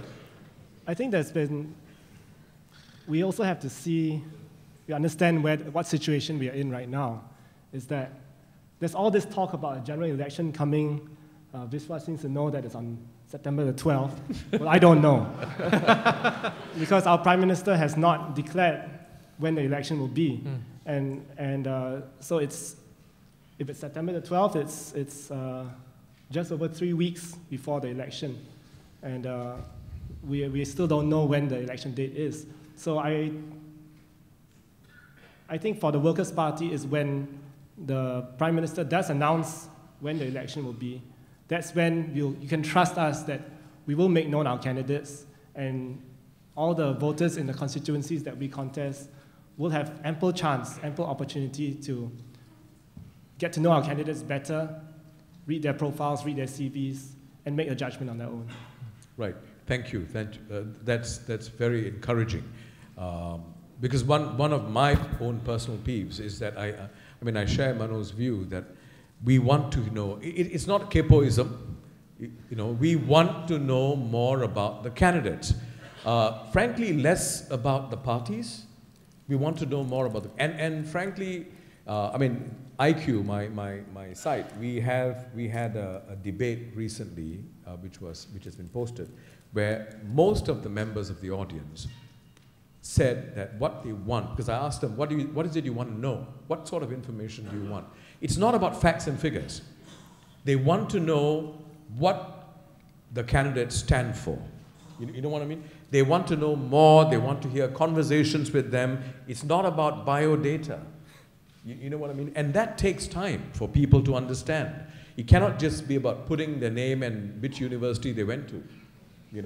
It has to be a lot more. I think today's electorate demand a lot more insights about the personality, the orientation, what is your view about LGBT. We want to know all those things because we want to know where you stand as a person, as an individual. Now that takes time. Yeah. Well, I'll completely agree with you on that point that, of course, the voters need to know who the candidates are, otherwise how are they going to make the right choice?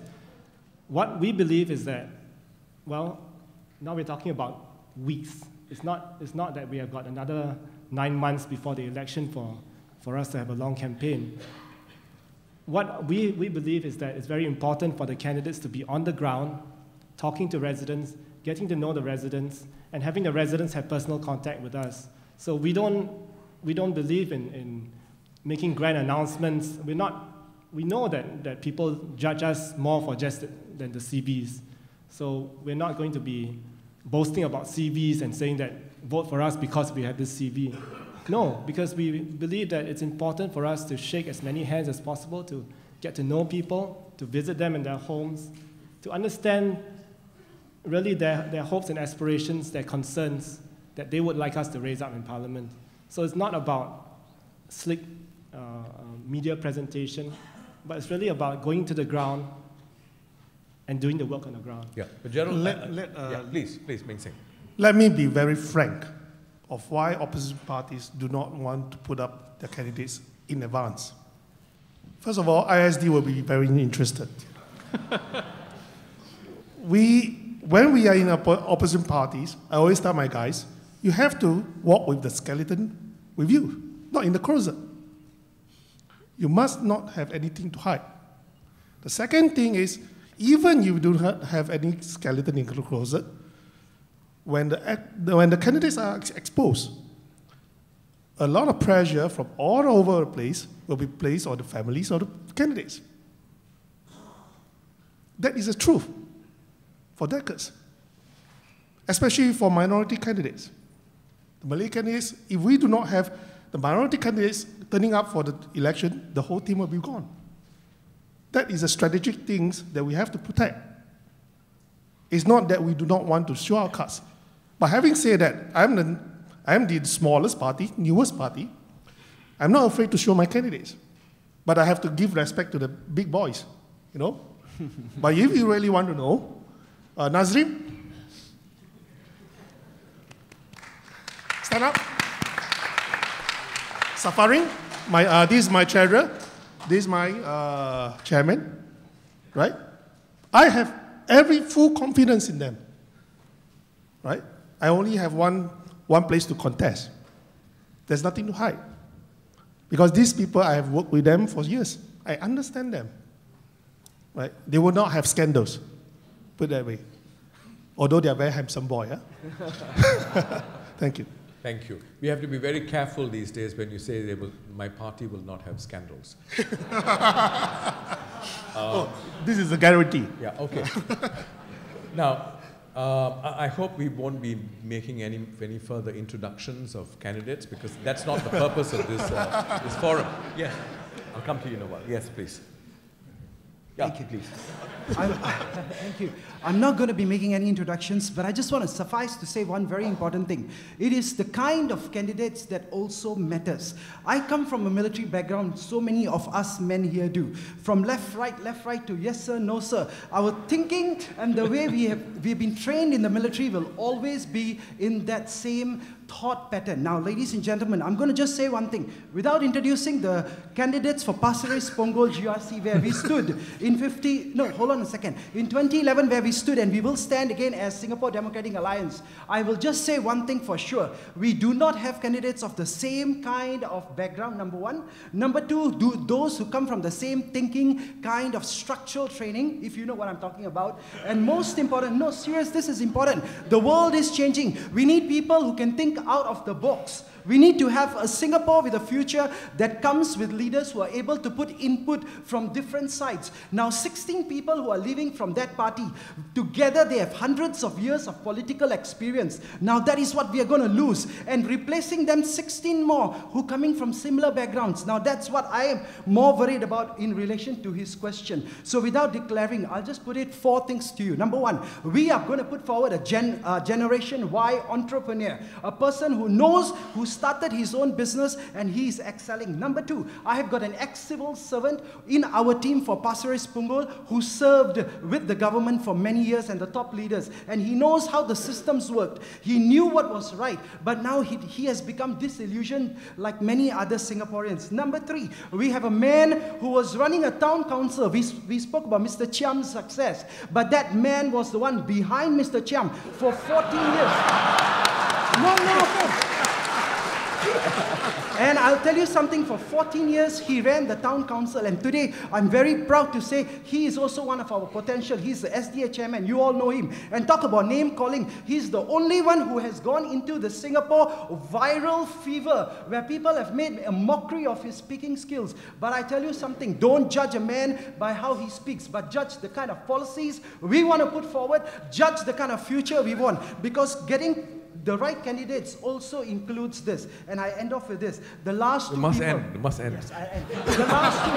No, the reason is the mold. The mold is important. The last two on our candidacy, you'll be very happy to know, includes a lady who is an expat, who travels the world, who knows business herself, and she's bringing out the know-how from overseas back here. And last but not least, another party, which may be race-based, but even their big chairman will be on the team. So my point is simple. We need diversity, ladies and gentlemen. Otherwise, Singapore cannot excel the way we have excelled in the last 50 years. Thank you. So, was that a rally speech? Okay. Let's go to the first question, right? The first question, let's quickly... Can I address the first question? Because you only talked about let me say the first question first. Okay, the first question is, I think it's a very important question. Apart from the issues that were brought up in the last election and so on, a lot has happened in the last 5 years, right? 4 years plus. What are the fresh election issues that you, as the opposition members, would want to bring up? That's the question, right? Yeah. Yes. Yeah, I think the question was that, some of the issues from the previous GE, like it's already solved like that, But actually it's not, because I think there's much more work for the opposition to do. The government has yet to account for the failures in the public transport system since the first systemic breakdown in December 2011. We have become accustomed to constant MRT breakdowns, and it's a mystery why Mr. Liu Tak Yu felt that he had to relinquish his position and not stand for the next GE. And to date, no one is clear about what's really going on in the transport system. So as much as we have been accustomed to breakdowns, we're also accustomed to how our PAP leaders are economical with their explanations. Okay, thank you. Kenneth. Yeah. No, I think the big issue this election will probably be population, because even though the PAP talk about having curbed the worker inflow, it's the basis of their model. They really know nothing else. As the Prime Minister himself put it beautifully, he said the easy growth had been maxed out. So though they talk about it slowing down, that's really a byproduct of the global slowdown. Our economy is teetering on the brink of a recession. In fact, the election is being called now because we'll be in a recession by December. So, once growth revives, the foreign worker inflow will pick up again. And on top of that, we have, the issue of CPF. And if the government has as much money as its accounts lead us to believe, if you delve into them, why is it so against people being able to collect their CPF at 55 and then decide what to do with it? Yeah. I have to add on that. Yep. We know that the population growth is the mother of all problems for Singaporeans, right? But having said that, as an economist, I know the rationale of wanting to have foreign labor because we are aging population. When we have an aging population, we have two problems: retirement financing and healthcare financing. However, what the PAP did was they brought in the foreign labor, but did they contribute to these two? Did they contribute to the Medishield Life, CPF Life? No. What do they contribute to? Workers' levy. That's the government coffers. And who benefited? GLCs, MNCs. But the elderlies are not benefiting. That is the key problem of the whole structure. Right. In theory. Thank you. Siman, 1 minute. Siman, I saw you frowning. You want to say something? I was frowning because I was trying to follow Mr. Goming Singh, so maybe we should let him carry on. Really? You want to carry on? Okay. You don't have to because the PAP says so. No? Yeah, of course. But I like to have it, no? Because having a population growth is good for economy. It's simple economics. GDP is equals to labor plus capital input. You increase the labor, you have it. But we are a tiny little dot. If they did not plan it properly, then we are going to be squeezed. That's why population growth is the mother of all problems for Singaporeans. All right, thank you. Can I jump in? 1 minute. I think JC has been wanting to say. I'll come back to you. Yes. Thank you very much, Ms. Wang. Yep. I think Manu mentioned a range of issues: transport, housing, hospitals, foreign workers. But these are not separate, distinct issues. There's an underlying thread behind all these issues, and that is the massive influx of foreign workers. That problem remains. You may say, the Prime Minister may say that he is moderating the growth, but growth there is. It is only a tactical withdrawal of this foreign policy. Employers are unhappy, but they live with it. There's an election coming. So I don't see, once this election is over and the economy doesn't slow down drastically, the supply of foreign workers will continue to increase. And that's the political agenda of this government, of the PAP. They have not forgotten the population white paper. They are still talking of 6.9 million by 2030. And they will do it. They will go all out to achieve it because there is a political agenda behind all this population issue. I have been working in government I was in charge of manpower planning too. So I know the underlying issues. And that is politically, new citizens will tend to vote for the government of the day. At least there was a survey that says that at least for the first 7 years, new citizens will vote for the government of the day because they have given up their country of birth and they come here, start a new life. They are scared, they are grateful for the jobs, they are grateful for the PR priority in schools. All this will make them vote for the government of the day. It's the same all over the world. in America, the Mexicans who vote for the Democrats and all that. It's the trend. And they are using this because they know that the domestic population, Singaporeans, are turning away from the PAP. And they need these new citizens to come in to prop them up. All right. So, Jose, take your point. Take your point. Thank you. Do not, they are not sincere at all when they say they will moderate the growth of foreign workers. That's bunkum. Okay. All right. Now, sorry. I need to ask Siman to respond. No, because I'm giving you an opportunity because you are very familiar with the national NPTD. She was director of NPTD at one point, right? So I think you're in a position, I mean, national population and talent division. So you may want to respond to that if you want to, that's all. Well, I would be very happy to respond to this because I think that the other speakers on the panel have brought up very important issues, but I think have also made arguments that I think all of us should feel worried about.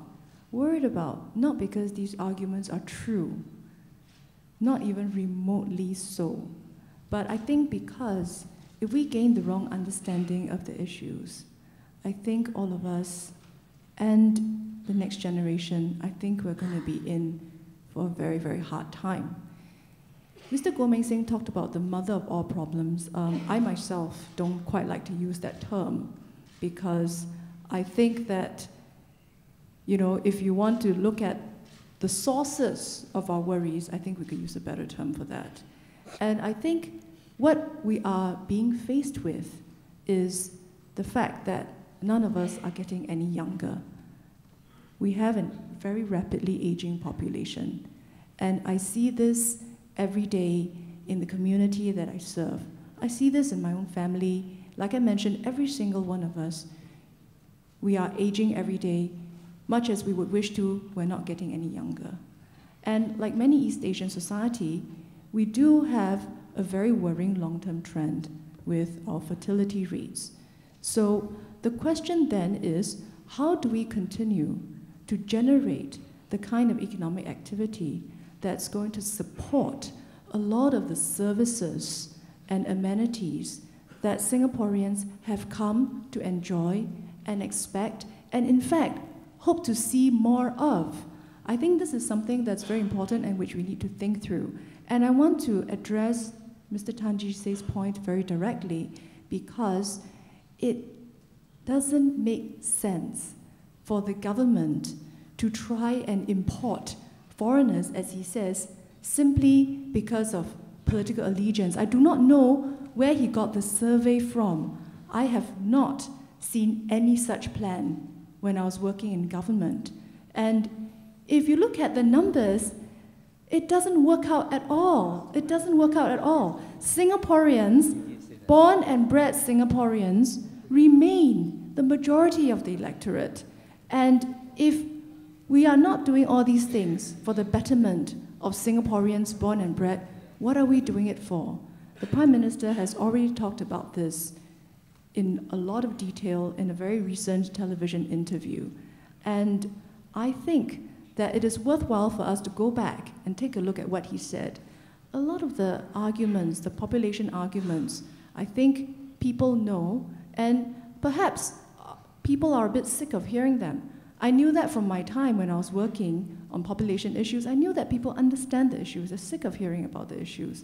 But there is an issue of, you know, why do we have to do this? You know, is there some other reason why it's being done? And also, I think the emotional acceptance, I think these are all very real concerns that the government accepts. By the way, I should also let Vishwan know, I joined the National Population, in fact, at that time it was known as the National Population Secretariat, and that was in the middle of 2009. By the end of 2009, we had already begun to reduce the number of new PRs and new citizens, as well as begun the tightening of foreign manpower very, very significantly.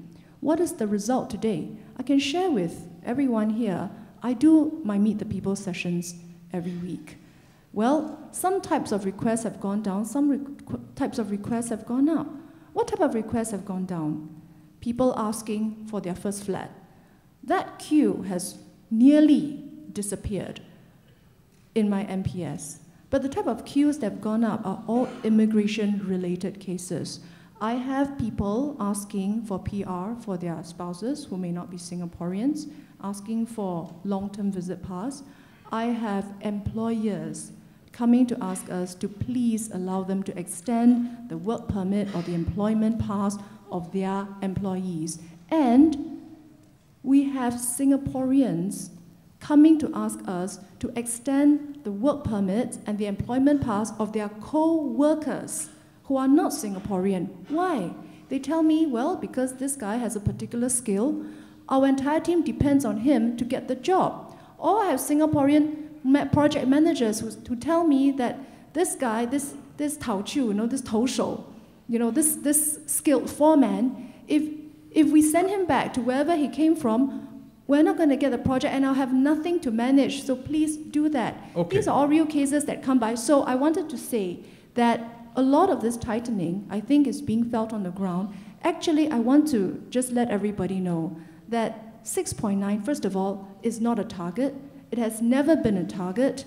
It is a planning parameter. And actually, given everything that's happened, to even stay within 6.9 million means having to say no to many Singaporeans who are asking for foreigners to stay and to make their home in Singapore for one reason or another. It means not being able to accede to many, many requests being put forth to Singaporeans. So 6.9 million is not a target. It is not a stretch scenario. It is a very, very controlled scenario in which we have to restrain ourselves and in a very disciplined way in order to ensure that we keep within this. I'm sorry? Was there a comment? I think the idea that 6.9 million was controlled is something that I'm sorry? No, it's okay, carry on. Okay, I don't think I made a joke unwittingly. No, it's all right. No, I want to say, no, it is absolutely true because these are requests that are being made by Singaporeans for all sorts of valid reasons.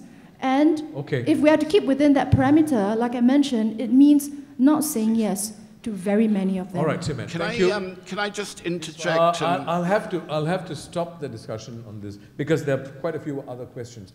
But one thing is very clear, and Simen, I think it's important for you to also understand that when Jise made his remarks, I saw a lot of people nodding. People were relating to that point, and that means that this is a point that needs a lot more discussion on the ground. So obviously, this is an issue that is resonating, whether it's right or wrong, it is resonating. But at the same time, Siman, I think your explanation was also very keenly heard. I think people were listening to it. This is the kind of discussion we want to hear in this election. Am I correct, guys? Yep. We want in-depth, clear articulation, the way you did, the way Jise did, and then let us be the judge of what really is happening. Vishwa, I would be the first to support that. I'll be the first to support that. Thank you very much. Sorry, I need to move on. Vishwa, before you move on, Ms. Sim raised two questions directly. Very quick response. One is she doesn't know which survey I was quoting from. And my good friend, Professor Tambaya, I don't have the reference. reminded me that it was from.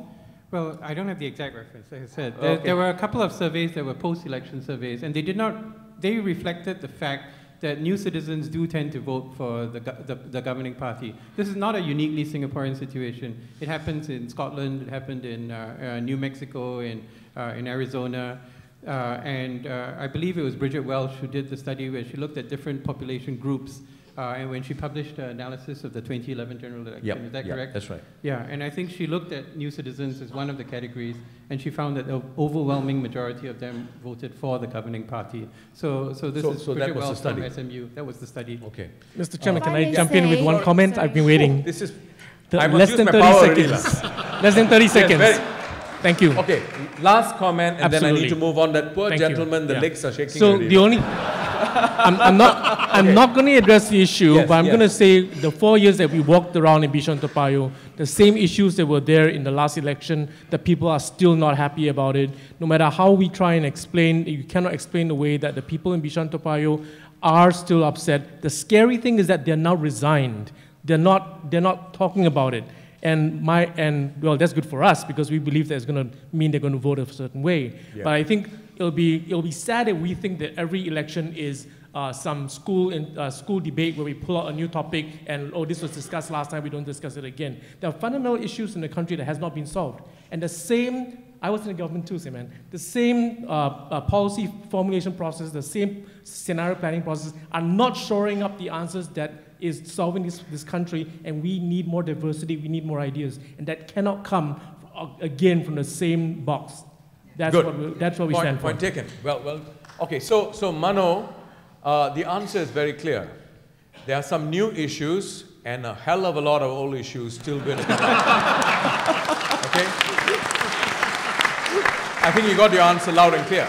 Yes, Vishwa, if I may, Yeah, because a quick one, huh? very quick, Because my power is coming out. No, because I completely agree with everyone that this is an important issue on the ground. It is an existential issue.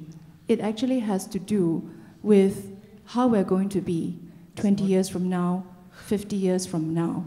And I think how we decide on this is absolutely critical, especially if we all wish to see an SG 100. And I would also like to say, if we're talking about a generic survey about new immigrants in other countries, first of all, I can tell you that is absolutely not the basis for the government in any way in thinking about who to bring in and for what reasons. That's not a basis.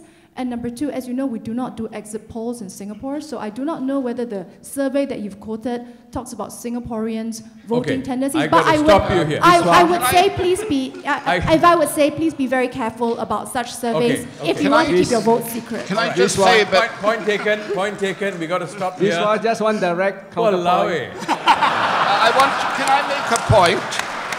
Yeah, I'd like to... Okay. I tell you, all these ex-government people. Okay, yes. Can I make a point? So where is this voice coming from?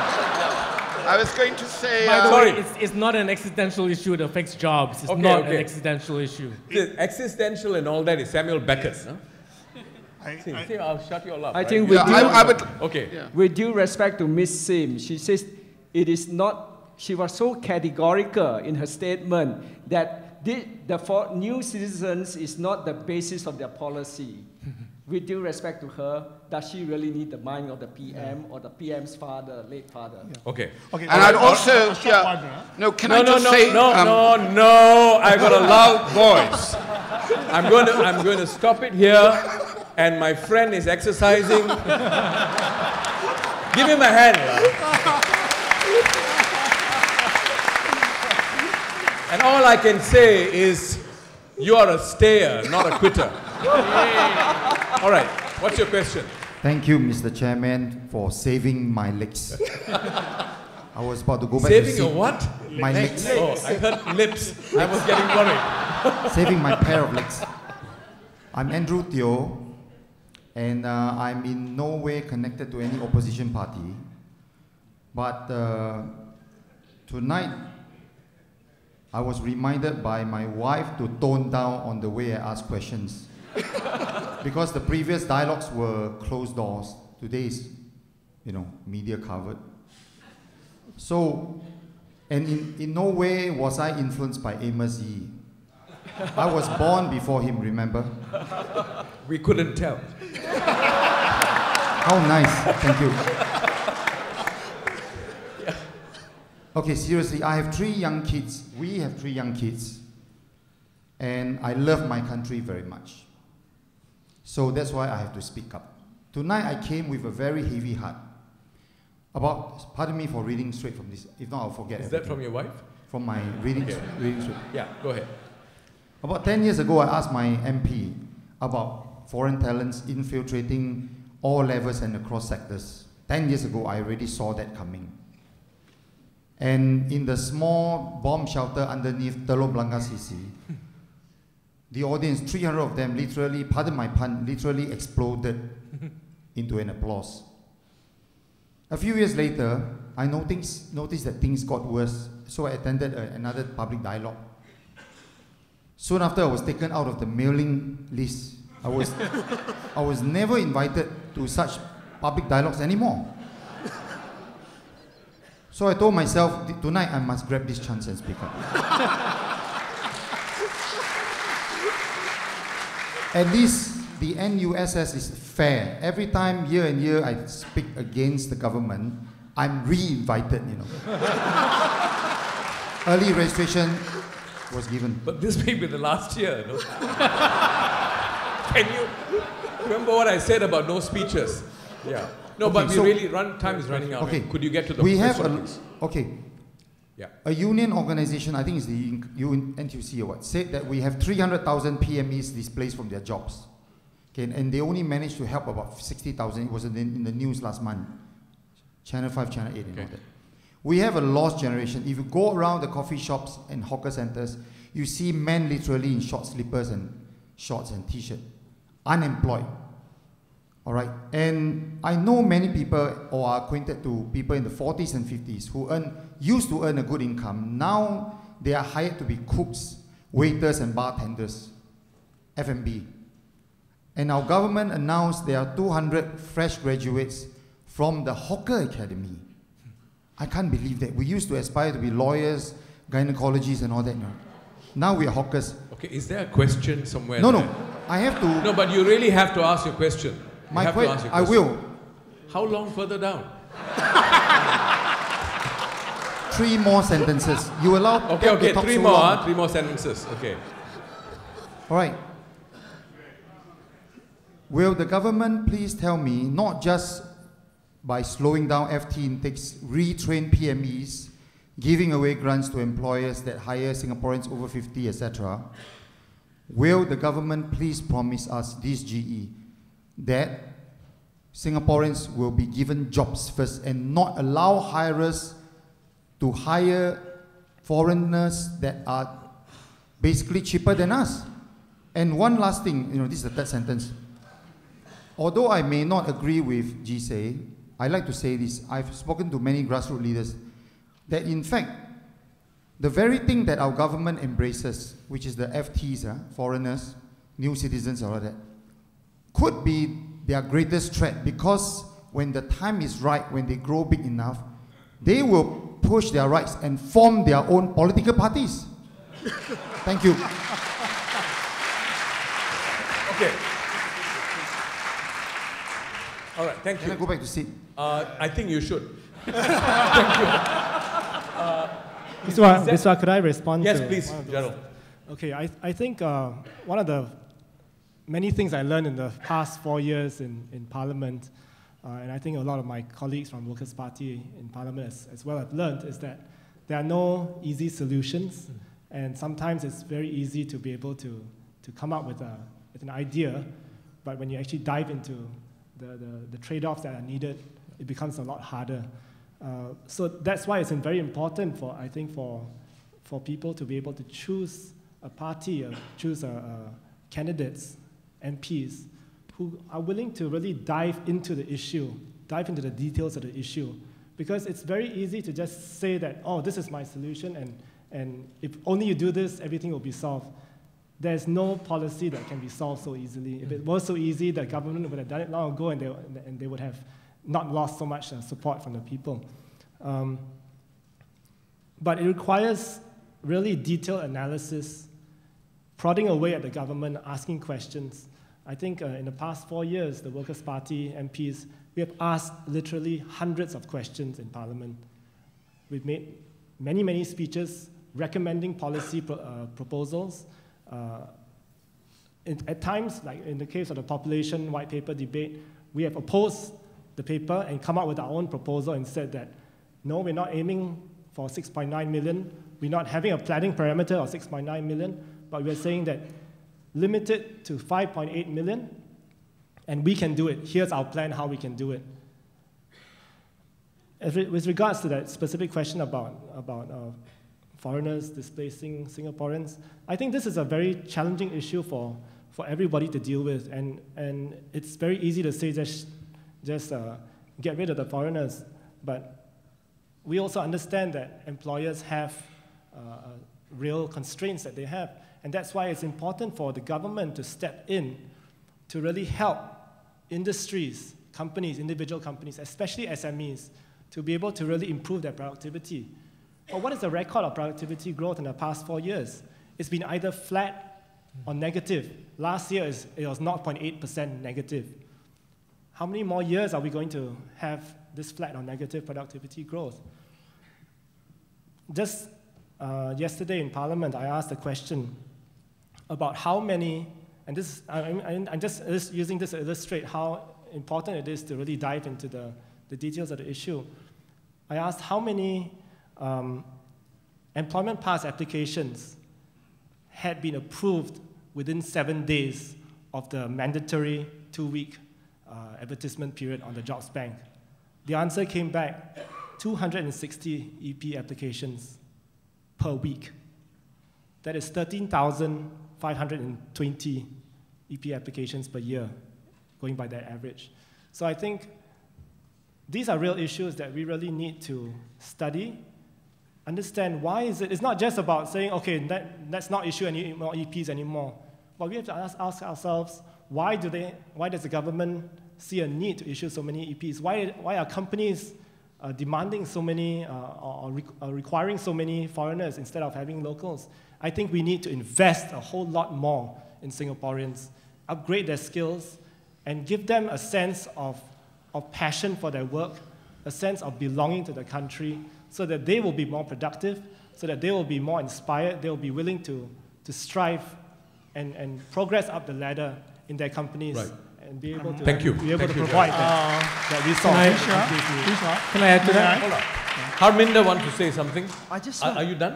I'm done. Okay, thank you. Thank Harminder, yes. Can I just pick up from what he just said? And it is very crucial. The gentleman asked the question, will the government promise us, notice the words, will the government promise us that priority will be given to Singaporeans, something along those lines? Ladies and gentlemen, I just want to bring the focus back to the people of Singapore. Democracy, I've always been told, is the rule of the people, by the people, for the people. Let us not wait for a promise from the government, because the issues that were raised 4 years ago and the issues we are still fighting about this time will be still there another 10, 15 elections time unless the people of Singapore say enough is enough and we take action. That is, to me, I think the most important thing. Politicians can come. We will be here, but I also want the third leg, not just the government, not just opposition, but people of Singapore. Are you also ready for a change? You need to ask yourself. SDA will always fight. We are against the 6.9, not because of economic issues. That is important, but the infrastructure is not ready. And why complain all the time? Maybe you need to support now the rest of us opposition. Put us in power, because until and unless... No, I'm serious. Mr. Chairman, could I jump in, please? End up with the last sentence. And unless we are in power, nothing will actually change. It will be theoretical debates every 4 years. Why? Until I'm old man, white hair, and I will still be talking about the same issues.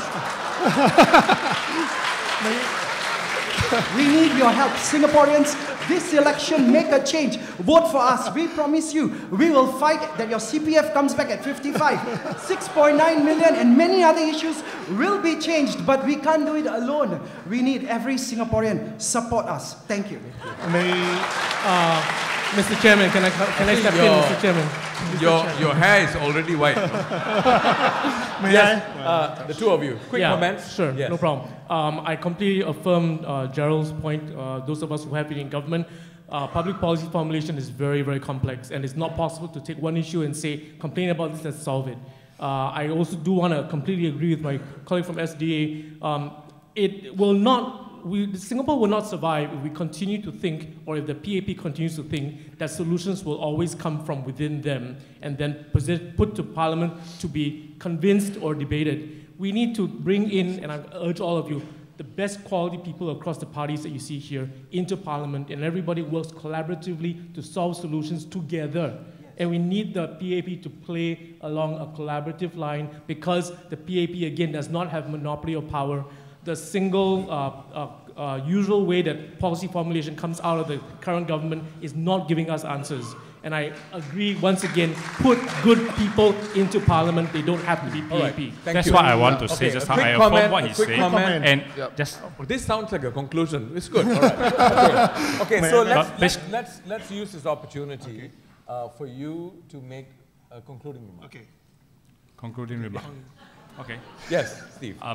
Basically, to answer just now, I wasn't given a chance to talk about what are the issues, the hot button issue. But what matters, I think, to most Singaporean mind is not whether there's a need for opposition voice in parliament. I think everybody agrees there's a need for opposition voice in parliament. The question that most people are asking is, what is the quality of the candidates that are being put up? People want to know, and people want to believe that the quality of the candidates that they are going to vote for are people that can speak up for them, that has considered views representing them, and addressing their concerns. I think for the PAP that are putting out the candidates, people are also looking, are they the yes men, people who are just abiding by ministers' decision, or are they people who are prepared to stand up and be different? All right, thank you. Thank you, Steve. Okay. May I? Very quick comment. Very quick. Very quick comment. Okay. Just to sum up, I think if PAP didn't screw up the infrastructure growth, corresponding infrastructure growth, I think Singaporeans is okay. If we have a prosperity. If PAP didn't screw up, the checks on the foreigners that came in, we compete, we have jobs. We are okay. You know, who don't want to earn more money? But the fact is, we are earning less. Wages are being depressed. So if PAP have gone to Australia and learned how they control immigration policy, we would not have ended up here. And for Simam, I think she has a lot to thank me. If it's not for me to attack Ma Pao Tan last election, she will continue to have facing housing problems now. Okay, thank you. Thank you. Yes, quick one. And I just wanted to say that about the population issues, Simon has said that the PAP acts in the interests of all Singaporeans, but Singaporeans don't really see any net gain from mass immigration and mass foreign labor. We've got no old age pensions, no child benefit. These are all policies that we want to bring in. So there is really nothing, Singaporeans see no gain from this policy of mass immigration. Right, thank you. Siman, quick one. I think it's a little bit odd if I don't get to say anything because that gentleman directed his concerns to government and everyone else has rushed in to answer. So this is aspiration, the rest of them. I think it'll be odd if I didn't say anything. Yeah. First of all, I want to say that the concerns of Singaporean PMEs are as important to the government as the concerns of all other Singaporeans.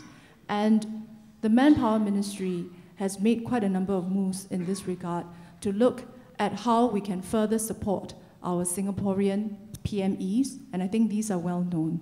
I think the most important thing is let us support and help our Singaporean PMEs in a way that doesn't further endanger their jobs. In this regard, I think some of the other panelists have already talked about the concerns of trade-offs, and I think they've done it very eloquently. There's no need for me to say more. What I want to say here is, actually, I do want to address a flyaway remark just now. I don't quite remember which member of the audience or maybe one of the panelists said, which is, can I read the mind of the late MM or our PM? I'm not a mind reader. I can't read minds. But I know with my heart that this is a government that has staked everything on serving Singaporeans. We have just seen off Mr. Lee Kuan Yew a few months ago, and I think many of us have gone back and reviewed the journey that he has brought us on ever since 1965, when we were forced to become independent, and we have to find our own way in life. All right. I think this government has always put Singaporeans front and center. The issue is about how we can continue to have that identity. No, I have to stop you here because I think you've made your point. because I've had to stop the others as well. In the interest of time, I'll give you a chance later to wrap up, okay? But I need to be fair and I need to go to these gentlemen. I'd like the three gentlemen to ask your questions at the same time. Okay, if that's not possible, one after the other. Okay, all right. The gentleman behind, check shirt. Is there someone behind you? Yeah. Yes. Oh my God, where did you come from? Okay. Okay, so, okay, by the way, the time now is 9:40. We're supposed to end at 9:30. Is there anyone here who needs to leave? Because, you know, this is your time. If anyone needs to leave, urgent appointment or anything? No? Panelists are okay to carry on for a few more minutes, or maybe until 10 o'clock? Yep, all right, thank you, good. So, the gentleman in check shirt first, t-shirt, yes. Evening, my name is Ted, and I'm currently in NS. I'd like to ask the candidates about education, particularly on the topic of elitism, and it's appeared quite often these past few days. Okay, good, elitism. And I've come from St. Joseph's Institution, secondary school. But that can't be elitist. So, it was a good school, and the tutors there always emphasized on looking out for the lost and the least, for students who are less fortunate. I struggled as a student in St. Joseph's Institution. I didn't do that well in school. However, I had very encouraging parents, family, and my tutors and friends who helped me out. And in Ngee Poly, I also received that same help through scholarships, through mentors, and I can say that I was very blessed. However, many have fallen through the cracks and have been categorized throughout their lives from PSLE to O-levels, and they can't make it. I'd like to ask the candidates, what are your visions for Singapore's education in the next 50 years? Thank you. Thank you. Sorry, I didn't get your name. Sorry? Ted. Okay, thank you. The gentleman behind with the tie. No, it doesn't matter. You ask a question. Quick one, huh? Thank you. Yeah. My name is Terrence. We appreciate the government policies in trying to grow the economy, right? And we appreciate the opposition trying to protect Singaporeans. A lot of the policies that the opposition are putting forth are about protecting Singaporeans. But will these policies help us grow and continue to have good jobs for our children in the future? So this election is about the future. So my question is, how can we ensure a better future for our children who will go into the workforce 5, 10, 15 years later and not suffer the consequences that some of our population are currently suffering in their 40s and 50s and 60s? That's my question. Thank you. Terence. Okay. Johnny. I'm Johnny Tan, a member of NUSS. In recent elections, we have heard from both the opposition and as well as fellow Singaporeans that Singapore needs strong and credible opposition in Parliament to ensure a system of checks and balances, as well as perhaps to take on the role of an alternative government. Now, but I feel that the current political landscape of the opposition in Singapore rather fragmented.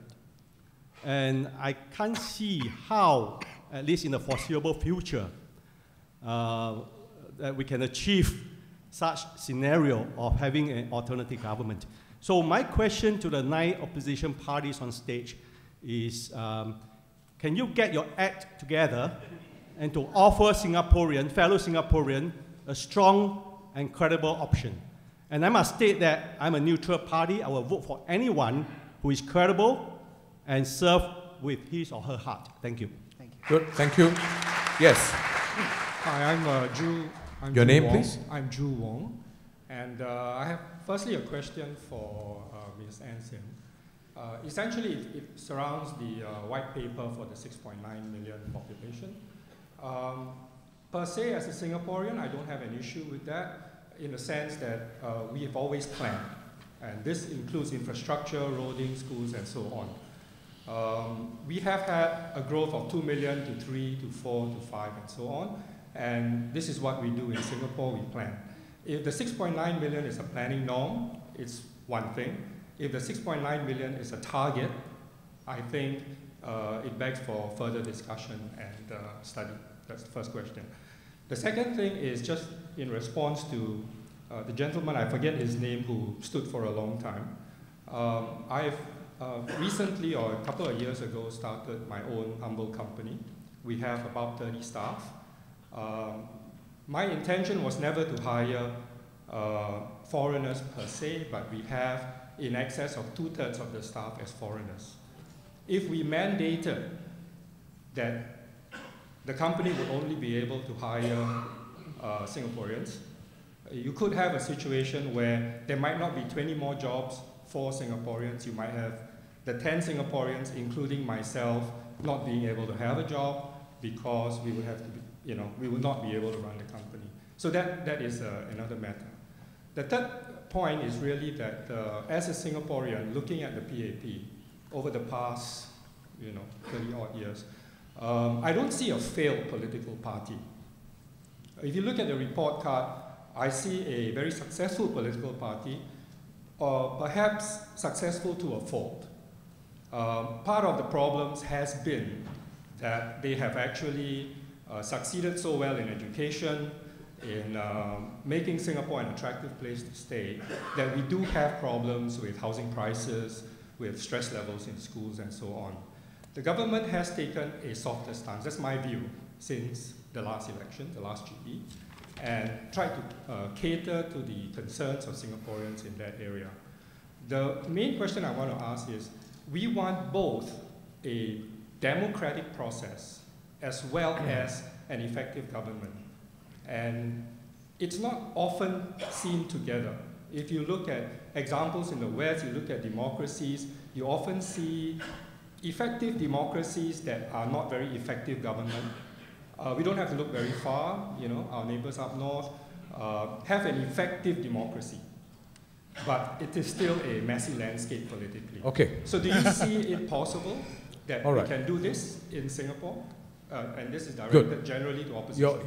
Your last question, whether we can have both, or whether they're mutually exclusive. Indeed. Whether we can have democracy in the truest sense of the word, and an effective good government. Exactly. Or are they necessarily mutually exclusive? Am I correct? That's your question. Okay, good, thank you. So this is what I propose. I'm going to ask each one of you to take a moment to reflect on the various questions and respond to any of the questions that you want to, and make that your concluding remark. So you can add on your concluding remark, because I'm sorry I'm doing this in the interest of time, because there are 10 of you. So I'd like to start with sorry? Can I take the... It's only 2 minutes for our... No, I'm giving you a little bit more. I'm giving you a little bit more. No, but we really don't have time, because I don't want us to go on till 10:30 and so on. So maybe we'll start with Gerald. Respond to any of the questions that you want to. Just to maybe help you, let me recap. The first question was on elitism, whether we have a second chance. Too many of us actually falling through the cracks because we are moving at such a breakneck speed. Yeah, can I take elitism? Yeah, wait, we'll come to you in a moment. The second question is opposition policies. A lot of the ideas that the opposition parties are coming up with, will they really bear fruit? Will they result in better outcomes than I would imagine what the suggestion is, better outcomes than what the PAP is doing right now for our children, right? 5-10 years down the road. The third question is fragmented opposition. Can you get your act together? That's the exact question, right? Yeah. The final question really is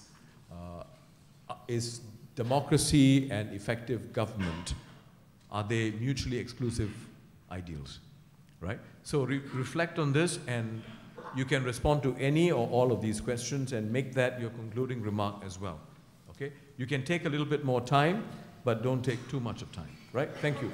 Gerald. Okay, thank you. I'll respond to the last question first about the democracy versus effective government, because I think that's a very important question that we'll need to be answering at the coming elections. I believe that effective government requires democracy in order to function well. Because if you don't have checks and balances on the government, you are relying on the talent of just a few people, and you're trusting that they will be able to carry the entire country forward in a very complex future that lies ahead. I think in the 1960s and 70s, there can be an argument to be made that, yes, we didn't have time for too much discussion, we had to move forward. But we also had the benefit of very strong leaders like Lee Kuan Yew, who were able to work with a team of economists like Goh Keng Swee and come up with those policies and push them through.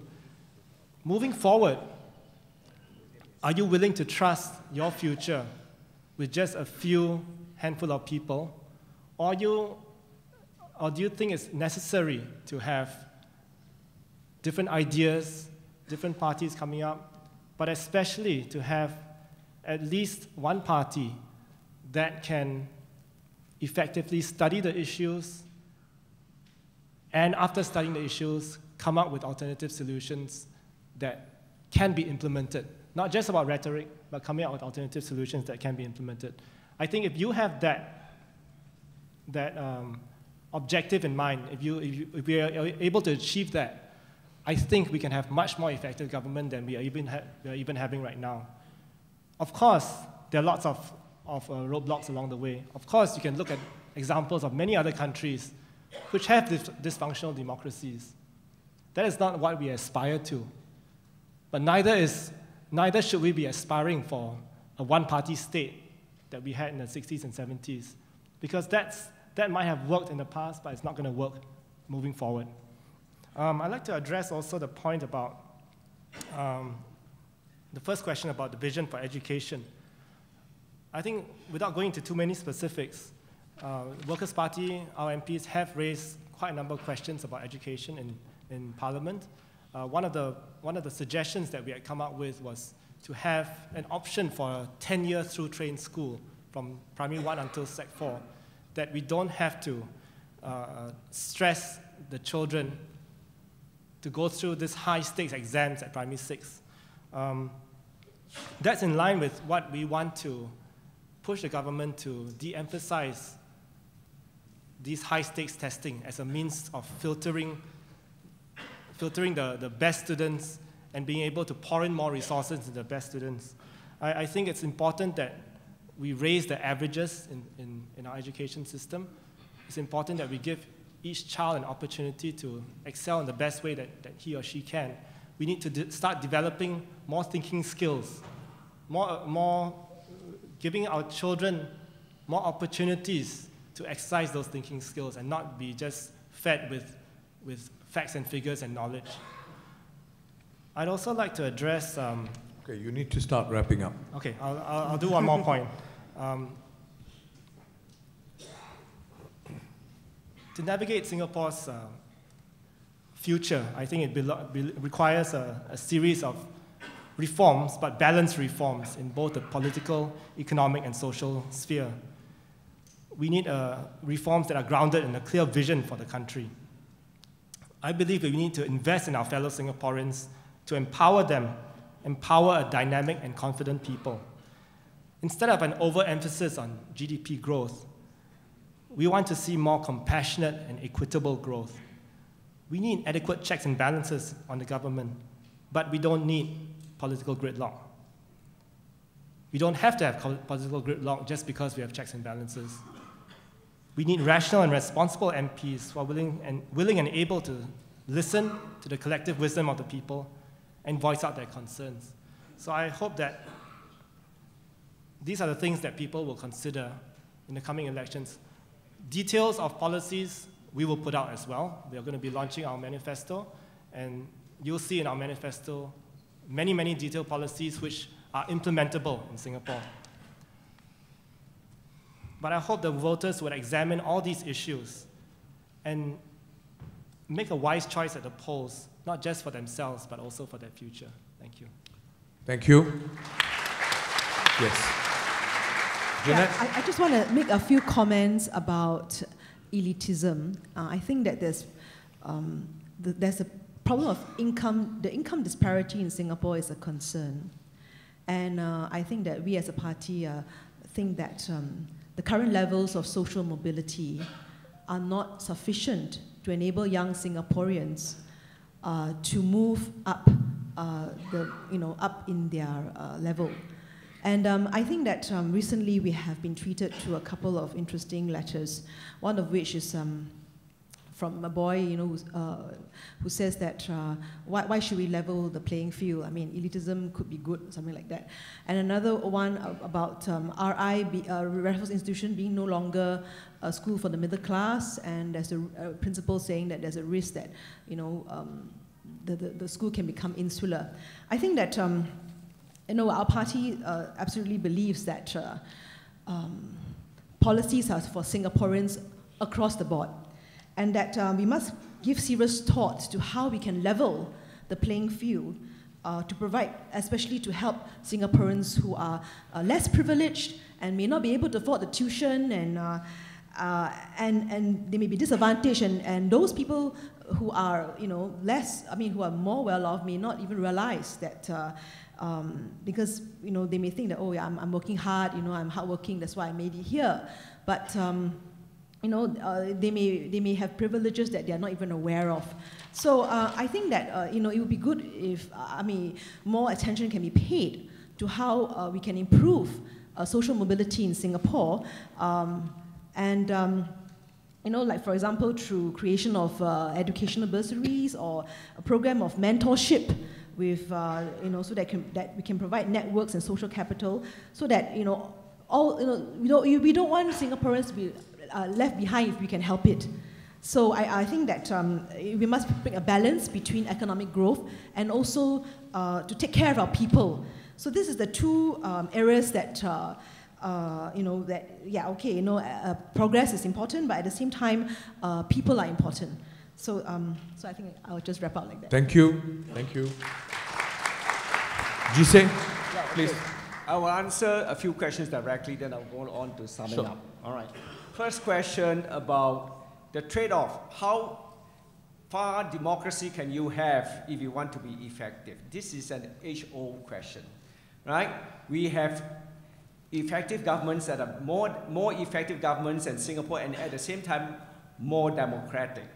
You cannot use the efficiency of government as an excuse to deny democracy. You have a lot of countries in the West, in Europe, that rank far higher than Singapore. Let's say the corruption index, Singapore is number 7, but you have a lot of 6 countries are ahead of Singapore, and they are effective, and they are in the top 5 ranks of international competitiveness. Denmark, Sweden, these are effective governments and yet are competitive, more competitive than Singapore worldwide, and have lots of democracy. So that's one point.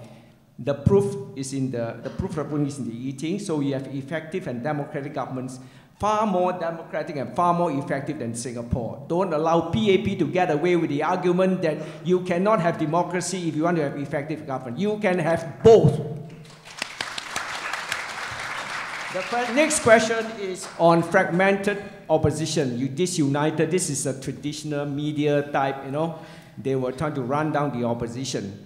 But what you see, what you have seen so far, is that the opposition parties are so united that they avoided 3-corner fight in this coming election. So when the media says fragmented, disunited, just tell them it's another piece of bunkum. So, and I don't see how, you can say it's fragmented. In 1959, when PAP contested elections, they had to fight against in 3-4 corner fight, and yet they won. There were so many parties, I think more than 10 parties in 1955, 1959. It doesn't prevent the people from exercising the vote to express themselves. So this fragmentation, so-called fragmentation, it's only superficial. Behind us is a common cause. In fact, it is quite good that we are contesting only 1, 2, 3, or 4 in the case of Workers' Party, 5 GRCs. Each of us can concentrate our resources and do well in the territories that we contest in. Workers' Party 28. Let's hope they get all 28 seats. You are only short. You are only short of 17 seats to get 45 seats to form the next government. And 17 seats. If each party gets 1 GRC, we are home. And we can implement our new policy, get rid of the PAP, and get rid of their elitism and their $1 million salaries. And then they will start to argue for unemployment insurance for deposed ministers. The opposition... You have to start wrapping up. Okay. Yeah. I'll go to the fundamental cause of unhappiness and discord among Singaporeans is the massive influx of foreign workers. This is the direct result of PAP's economic strategy of growth at all costs. The late Mr. Lee Kuan Yew used to advise his colleagues to go for growth, and that only with growth would there be money to solve problems. So we have casinos, warts and all. That's a wrong and outdated strategy. It is like boiling water in a glass. As you raise the temperature, things get uncomfortable until the glass breaks. You can pick up the broken pieces, but it will not be the same anymore. The huge influx of foreign workers has broken families, taken away jobs and space from Singaporeans, and shattered their esteem. Our party's safety net and social investment program will restore lost jobs to Singaporeans, giving them priority and job security. We will restore the rightful place of citizens with priority in schools and businesses. We will grow local enterprises by issuing 3 more licenses for banks and telcos and give generous grants for startups by the young. We will reduce poverty from the current 30% to below 10% as in first world countries. We will be generous in helping the middle class by dispensing with means tests, so no more means testing. We will de-emphasize position, income, and wealth as criteria of success. We will ensure better work-life balance and enhance the spirit of mutual help. With our strategy of growth with a heart for all Singaporeans, we will achieve an egalitarian society with a broad middle class and will stand tall and proud among first world nations. Thank you. We look forward to your support. Thank you. Thank you, Dise. Paul. At this point, I just want to tell you all something. Less is more.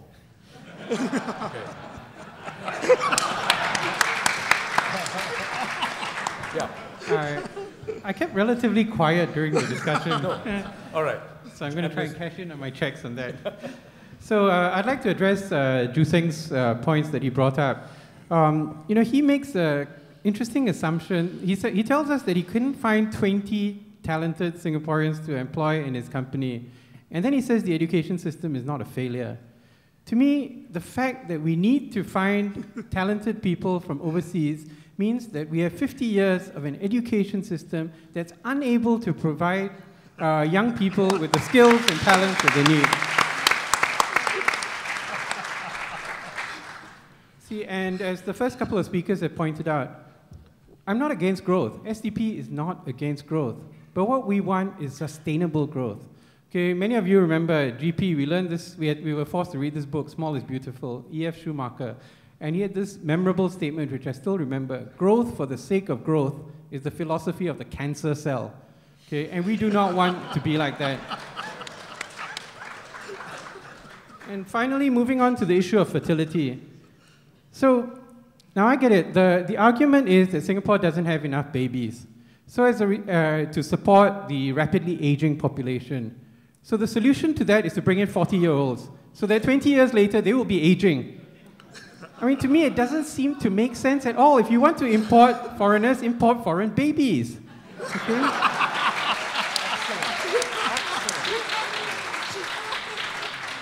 I'll give you an example from my own field. Now, Singapore does not really have a shortage of doctors. If you look at the numbers, the number of doctors to the population is actually quite reasonable. If you go out to any HDB block, you find there's a clinic at the bottom of the block. But the doctors in the clinic have nothing to do. Okay, a lot of them are busy, but a significant number of them are spending their time doing Botox, okay, helping to do facelifts and other so-called aesthetic procedures. But when you go into the hospitals, you find that they're really short of doctors. The public hospitals are really, really short of doctors. And why is this? And I don't know the actual, there's this mismatch that's going on. But I talk to many of the young doctors, and what they tell me is this. They say, you know, in your time, if things were bad for young doctors, the hospitals would try and improve things for the young doctors, you know, because you guys would complain and so on and so forth, and you know, you guys are quite vocal and all that kind of thing. But now, if the young doctors complain about things being bad and threaten to go out and open an HDB clinic, the authorities, and again, I don't have this firsthand, but this is what the junior doctors are telling me, tell them, go. We can hire someone from Philippines or India who's willing to work for $3,000 a month. So this is a problem. And if doctors are finding this a problem, can you imagine what other PMEs are finding as a problem? So I think that's where opening the spigot is part of the problem. And finally, I promise you, this whole issue of democracy, effectiveness of government, I mean, it doesn't take rocket science. As GC has pointed out, the Scandinavian countries, highly democratic, highly effective, low corruption. What are the worst performing countries in the world? North Korea, Zimbabwe, Eritrea. What do they have in common? A complete absence of democracy. See, so democracy is part of the solution, and democracy, as we feel in the SDP, is essential. See, the SDP for many years spoke out about freedom and democracy when it was not popular to do so. Okay, the leader, the Secretary General of our party, some people think he's crazy for doing that kind of thing. But now people realize that, you know, in the internet age, when you have a freer media, a media that cannot be controlled, you try and ban a video, it goes viral. Thank you, MDA, you know? But this is what Singapore is maturing as a nation. You know, we have reached the stage where we can trust the people of Singapore. And I think that's what we're going to see in GE 2015. Thank you. Thank you, Paul. Harminder? Thank you, and I'd like to keep this short. Two of the questions were very generally based on the idea of education, not just what's happening right now, but will our children have a good education, or are they going to face similar problems? My answer is very simple. SD is going to stand for, and you can read all these details in our manifestos and all that. The focus has to be moved a little back from just academic education for our children, as important as it is sitting in NUS. But it has also now got to be more holistic education. And I think that has been something Singapore has not focused much on. Our children have to understand that it is okay to have other goals and other positions in your life, which will relate to something called the minimum which we haven't touched this evening. I didn't know whether it was a good topic to bring up, but we're going to be bringing up on our topics that it is okay if your passion is in line with something else which is not that doctor, that engineer, and although my father wanted that too, but if you like to do something else in your life, then holistic education needs to come in, because our children cannot be faced with the same mechanical lifestyle that we have been brought up with, and they cannot have the same problems that we are facing today. That's number one. Number two, he's right in saying if our education system was that wonderful, then today we would not need to import so many external people into Singapore. Ladies and gentlemen, we have to put our hands. Yes, everyone says Singapore education system is wonderful in every way. Then why do we still need, if there were 50 over 1,000 in one of the surveys that I was reading, unemployed, in that same time, there were 20 over 1,000 people who were brought in. What is wrong with our own Singaporeans? Are we not giving them that correct education which is going to give them the life skills to be able to earn a living and make a life for themselves? Now comes the important, crucial question. Are the opposition people ready for a change? Are we ready to take the responsibility of governance? Are we ready to be an alternative for Singapore? And since this is going out to all Singaporeans, I want to start by assuring every Singaporean who is seated in this room and also watching us live or later on YouTube and all other channels that no one who is sitting on this stage has any bad intentions for the future of Singapore. Am I right to say that? None of us. So that fear that only one party can actually look after the future of our children and Singapore as a whole may have to now take a backseat. Each and every one of us are educated now. We are capable enough. And ladies and gentlemen, it is our responsibility as Singaporeans to not just look forward to them ruling, but all of us coming together for the betterment of Singapore. And I end off with the last question. Effective democracy, effective governance. Ladies and gentlemen, last 50 years has seen Singapore with nothing much that we had in terms of our own natural resources. Coming from a very third world country to the first world, we proudly call it uniquely Singapore. Let me tell you something. I don't care about any other country whether they can balance democracy with the idea of having a good governance. But I know people of Singapore together, all of us in every party, we can come up with a model, not just for our country in the next 50 years, but it will be a model that every other country will follow and say, yes, good governance and good democracy go hand in hand. SG 100! Thank you. Thank you. Thank you.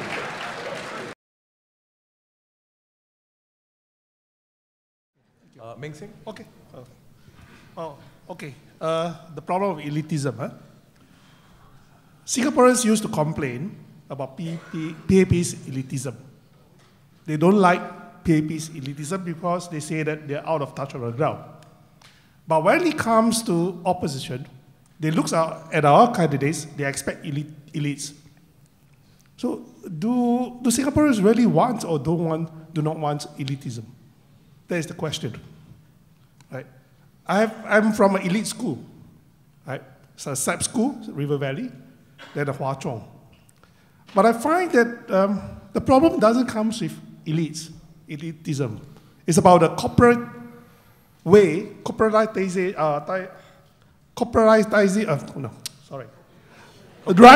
running of the country being run like a company. When you run a business, you do not like this guy, unproductive, you can sack him. But running a country is different. If your people have problems, cannot produce, not productive, you cannot just throw them into the sea. It's totally different. So while we want growth, we have to take care of our people. It's not like a company. You just cannot sack them away and stuff them away. That's my point. Come back to my SAP school. When I was 13 years old, the first thing I noticed in my SAP school is, where are the Indians and the Malays? Are we giving them the same type of education, opportunities to be immersed in the type of system, a very good system? My schools are very good. To enjoy the same education. I think we have to do that. We have to put the Malays, right, to study higher Malays within the SAP school. Why? Why? And the Indians also, Tamil. Why?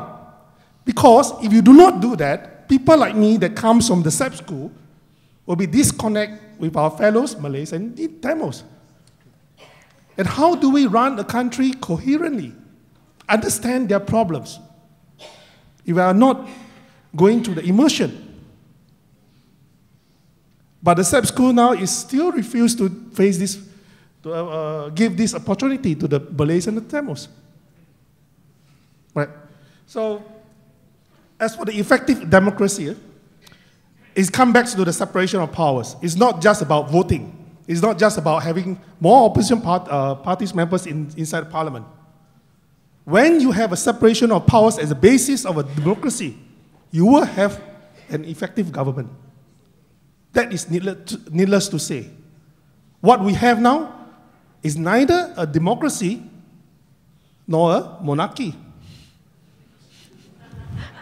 Well, you know, when I go to the grassroots and they ask me, I do not know where I stand, which constituency they have been drawing. I said, well, PAP should do away with election if they are so kiasu, you know.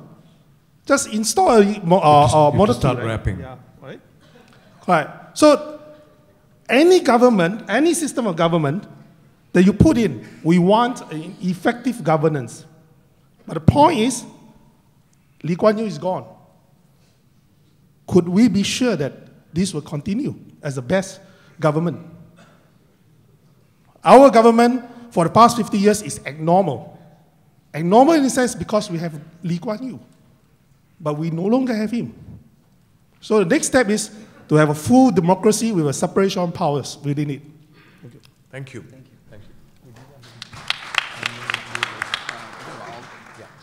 Yeah. So as the question as to whether democracy and effective government go together, yeah, I think, you know, the answer is plain. We can look around the world and we can see plenty of countries with higher standards of living and that are democracies.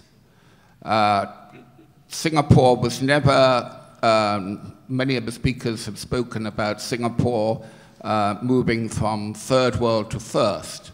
But in fact, Singapore was always one of the richest cities in Asia, going back to the 1920s. Maybe what we have is a situation where we are fooled by randomness. Singapore would have grown anyway without the PAP, just as Hong Kong has grown over these intervening years. So we shouldn't credit authoritarian government with Singapore's economic success.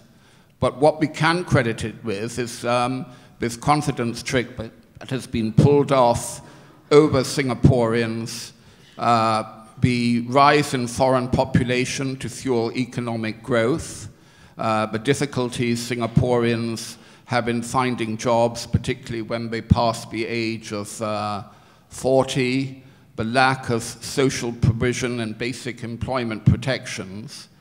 In economics, economic growth, if the gainers can compensate the losers, then it's beneficial. But in Singapore, there's been no compensation for the losers.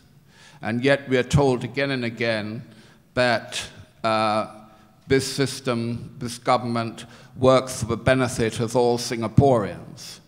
Why then do we not have things like a basic old age pension? Why don't we have universal health care? Why don't we have even universal free education? This government makes a surplus of $25 to $30 billion a year, and yet it says that people who were promised withdrawal of CPF at 55 can you know, have to now wait till 65 and then buy an annuity. Where is the sharing of the benefits that this economic growth has brought? I'm not against economic growth, I believe in it, but you know, the policies that the PAP have adopted in a democracy, any government that adopted those policies would be voted out.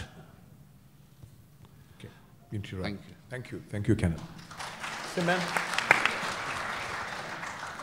Listening to this debate tonight, I am very heartened. I'm very heartened because I think from what many of the speakers have talked about, I think we have very similar views and perspectives on issues. In fact, what Mr. Gerald Giam said about education, the importance of upgrading skills, the importance of creativity, I think sounds, in fact, very similar to what my minister, Mr. Heng Swee Keat, has also been speaking about in public and also telling all of us, sharing with all of us who are working on the education scene. I'm very heartened by that. What I am a little less heartened by, I think, is very little focus, unfortunately, on very major issues that are facing us. we talked, I think, way too little about the aging population and what it means for Singapore. We didn't talk very much about the global economic situation and the uncertainties. And we didn't also talk about a lot of very worrying trends around the world and not very far from home, such as terrorism. And I wish we had more time to discuss these issues, but perhaps we should leave it for another time. I want to say and end off by addressing the question about democratic process versus effective government. Just now, Mr. Steve Chia next to me was very gentlemanly. He leaned over and he said, "And I think, you should go last and wrap up." Perhaps because he thinks I represent the party that is the incumbent government. That's very nice of him. But I said to him, it's okay. These are the rules for debate that are set, and I will follow those rules. And I want to let everybody know that as a member of a party that has been returned to power so many times by popular vote, by the will of the people, why would the PAP not be the first to submit to the democratic process? We have not been put in place by a monarchy or by self-appointment. The Singaporeans chose the government that they've had, and this has been true for the last 50 years. And I think this is something that I really would like to leave everybody with. The democratic process is absolutely important, and I believe that we can have the democratic process together with effective government. Why is competition not a good thing? Of course competition is a good thing, but who you choose for your local representative, and for that matter, who you choose to form the team to lead us into the next 50 years, that is something that every voter has to decide for himself or herself. So I think that if there's something that I should say, I think it is that perhaps sometimes we do too much and there are things that we don't say enough. And I think this is very important for me to state. Our commitment to the democratic process is 100%, and Singaporeans decide. Thank you. Thank you, Siman. Steve? Thank you. Thank you, Siman. I'm glad to hear that the PAP's commitment to democracy is 100%. Okay, it's very good to hear that. And for us, many of the speakers before me have already raised a lot of common issues. One theme that resonates, that is clear, is that we are all wanting to do something that is good for Singapore and Singaporeans. We may differ in the way that we want to do it. We may differ in the process or the methodology. But what is certain is that we want Singapore to be better. And that is democracy. It may be messy.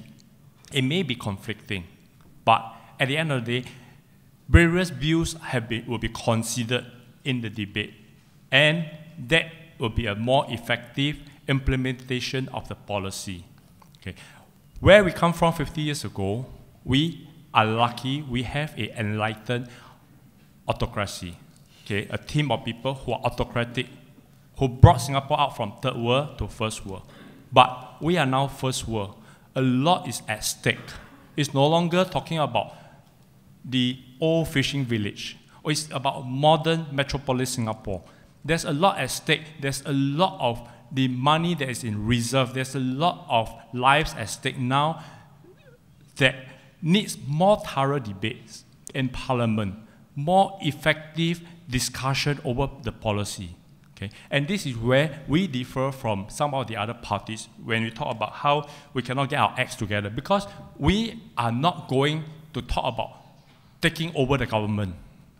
I don't think we are ready. Okay? We are talking about reducing the PAP's majority in Parliament, at least by by 1/3, so that there's a 2/3. They have less than 2/3 majority. Thank you, you're awake. It's 10:30. Okay? So it's important, this is what we are driving for, that policies are greater debated, more considered. Okay? And to use an analogy that I like to always explain to people, I'm a runner.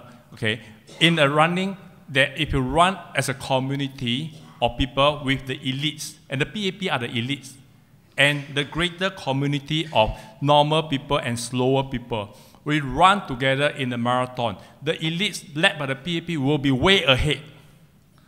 And the rest of the community will be catching up. By the time they can see the elites in front resting, they say, oh, we're going to reach there. The elites say, hey, the community is reaching already, okay, let's go and move. The rest of the people will be so stressed trying to catch up. And this is how Singaporeans are feeling. We are so stressed by the government, the elites leading the country. There's always about country first. Country first. Singapore must be first in this, first in that, first.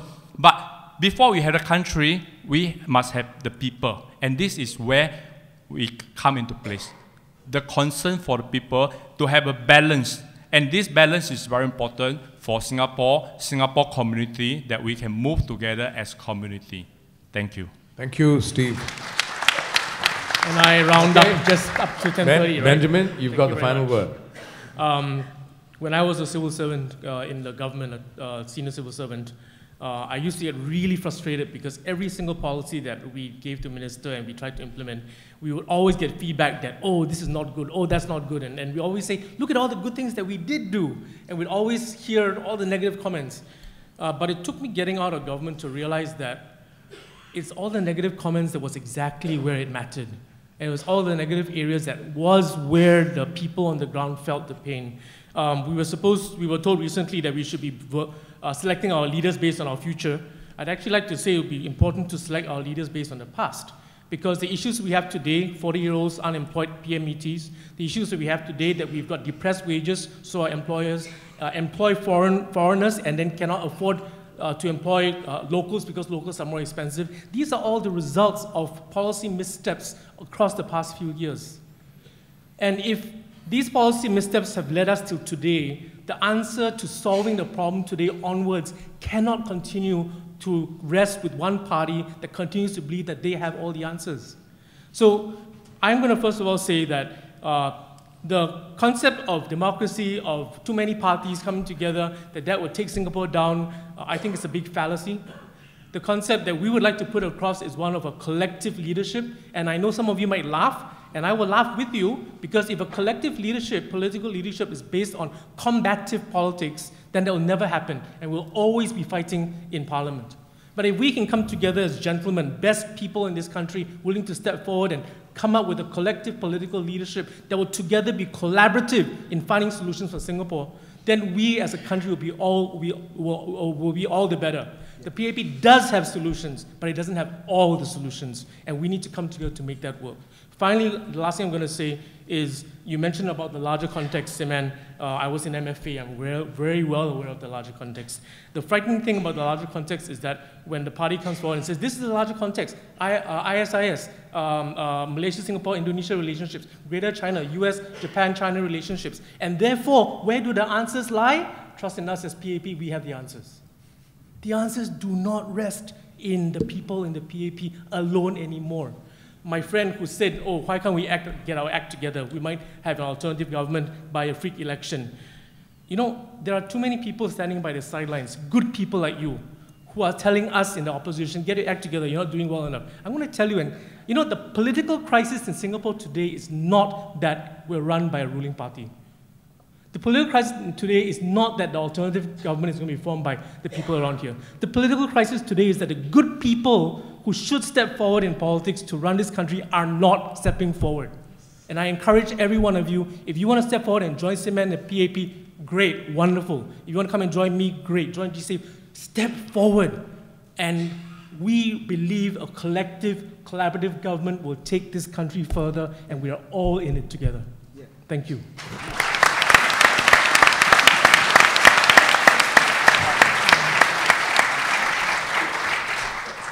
Okay. One thing that's clear to me is that we can't describe our opposition leaders, personalities as bicycle thieves and madmen anymore. Give them a hand.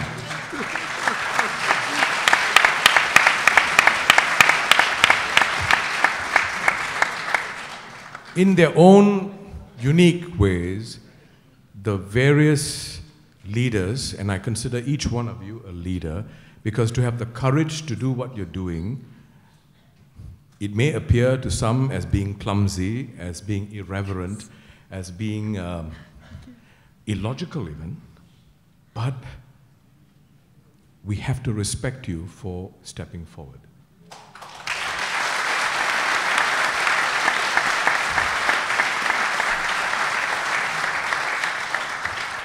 The best that many of us, others, can do is to reflect and criticize. I think it is clear that we have people who have thought through ideas. But obviously what we want to hear in this coming election, or the hustings as we lead to the election, one thing that's very loud and clear is that the electorate has changed. We are not content anymore with hearing one point of view. We want to decide for ourselves. And that means that we need to go to primary research and not secondary research. We need to hear things from the horse's mouth. We need to be able to have forums like this. And one thing that has come through loud and clear today is this. For me, I am forming my own conclusions about each one of you. Not just by the logic of what you say, not just by the facts that you have been able to articulate or put across, but sometimes even by the choice of words, the expression on your face when someone else speaks. All these things give us clear visual cues of the kind of person you are, the level of compassion that you are capable of demonstrating. And increasingly, these values count as much as logic and rational arguments. And therein lies the value of face-to-face discourse, of seeing people beyond just rhetoric and words. There's tremendous value, and I put it to all the political parties. There's tremendous value if you are confident and if you're authentic in letting yourself be seen. But if you are not confident and if you're not authentic, then you have reason not to want to be seen or even heard. So that's the choice that we'd like to leave to you. We want to find out more about you before we make the decision. I still think it's 12th of September.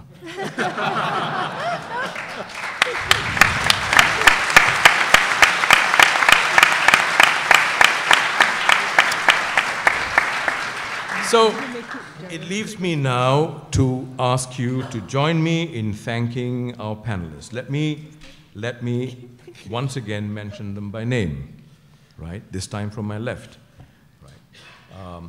Representing the Workers' Party, Gerald Giam.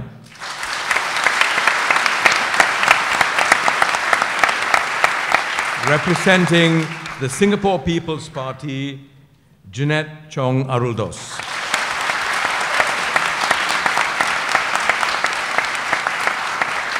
Representing Singaporean First, Tan Jee Se.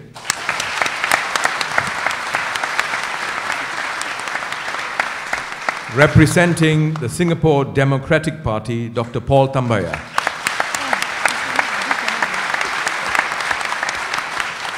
Representing the Singapore Democratic Alliance, Harminder Singh Pal.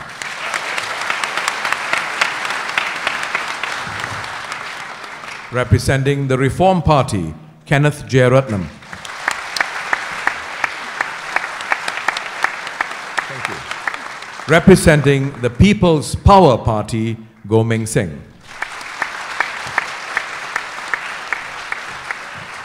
Representing the People's Action Party, Sim Ann.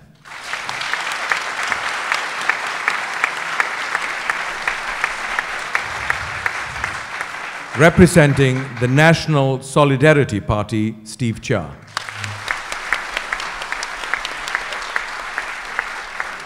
And representing the Democratic Progressive Party, Benjamin Pui.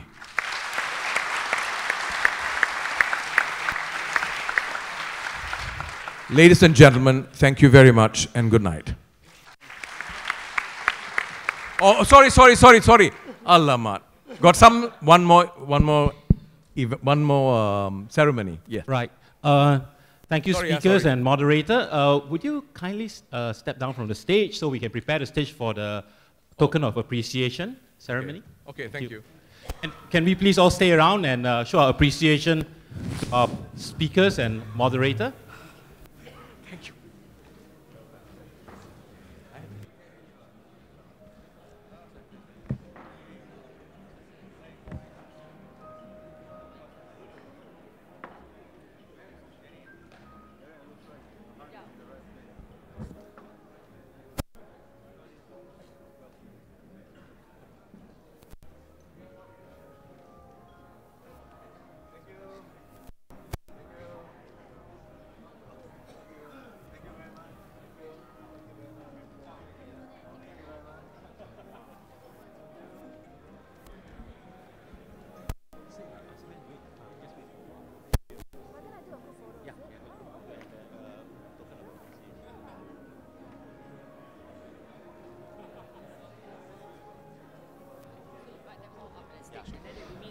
Right. We'd like to invite our speakers and moderator back onto stage.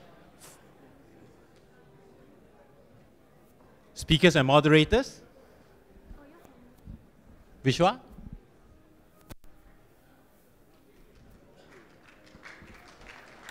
Yeah, I think they deserve a round of applause.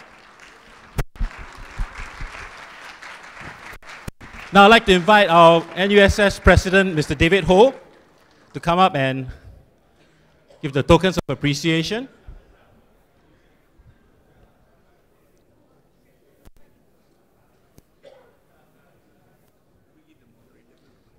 Last. Okay, yeah. First of all, from the Democratic Progressive Party, Mr. Benjamin Pui.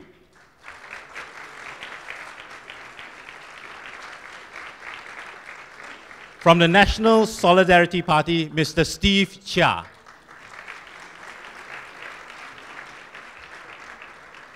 From the People's Action Party, Ms. Sim Ann. From the People's Power Party, Mr. Goh Ming Singh.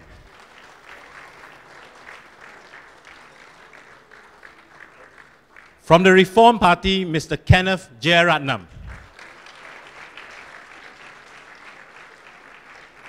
From the Singapore Democratic Alliance, Mr. Haminder Pal Singh.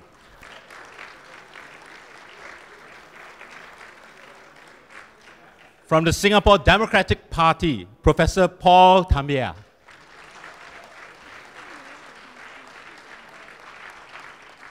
From the Singaporean First Party, Mr. Tan Ji Se.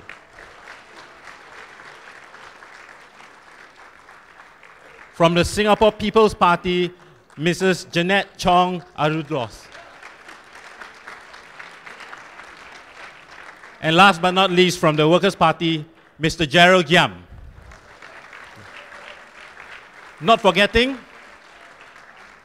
the man with the power, Mr. Vishwa Sadasivan, our moderator for tonight. Thank you all, and the event has come to an end. We have coffee and tea outside. Have a good evening.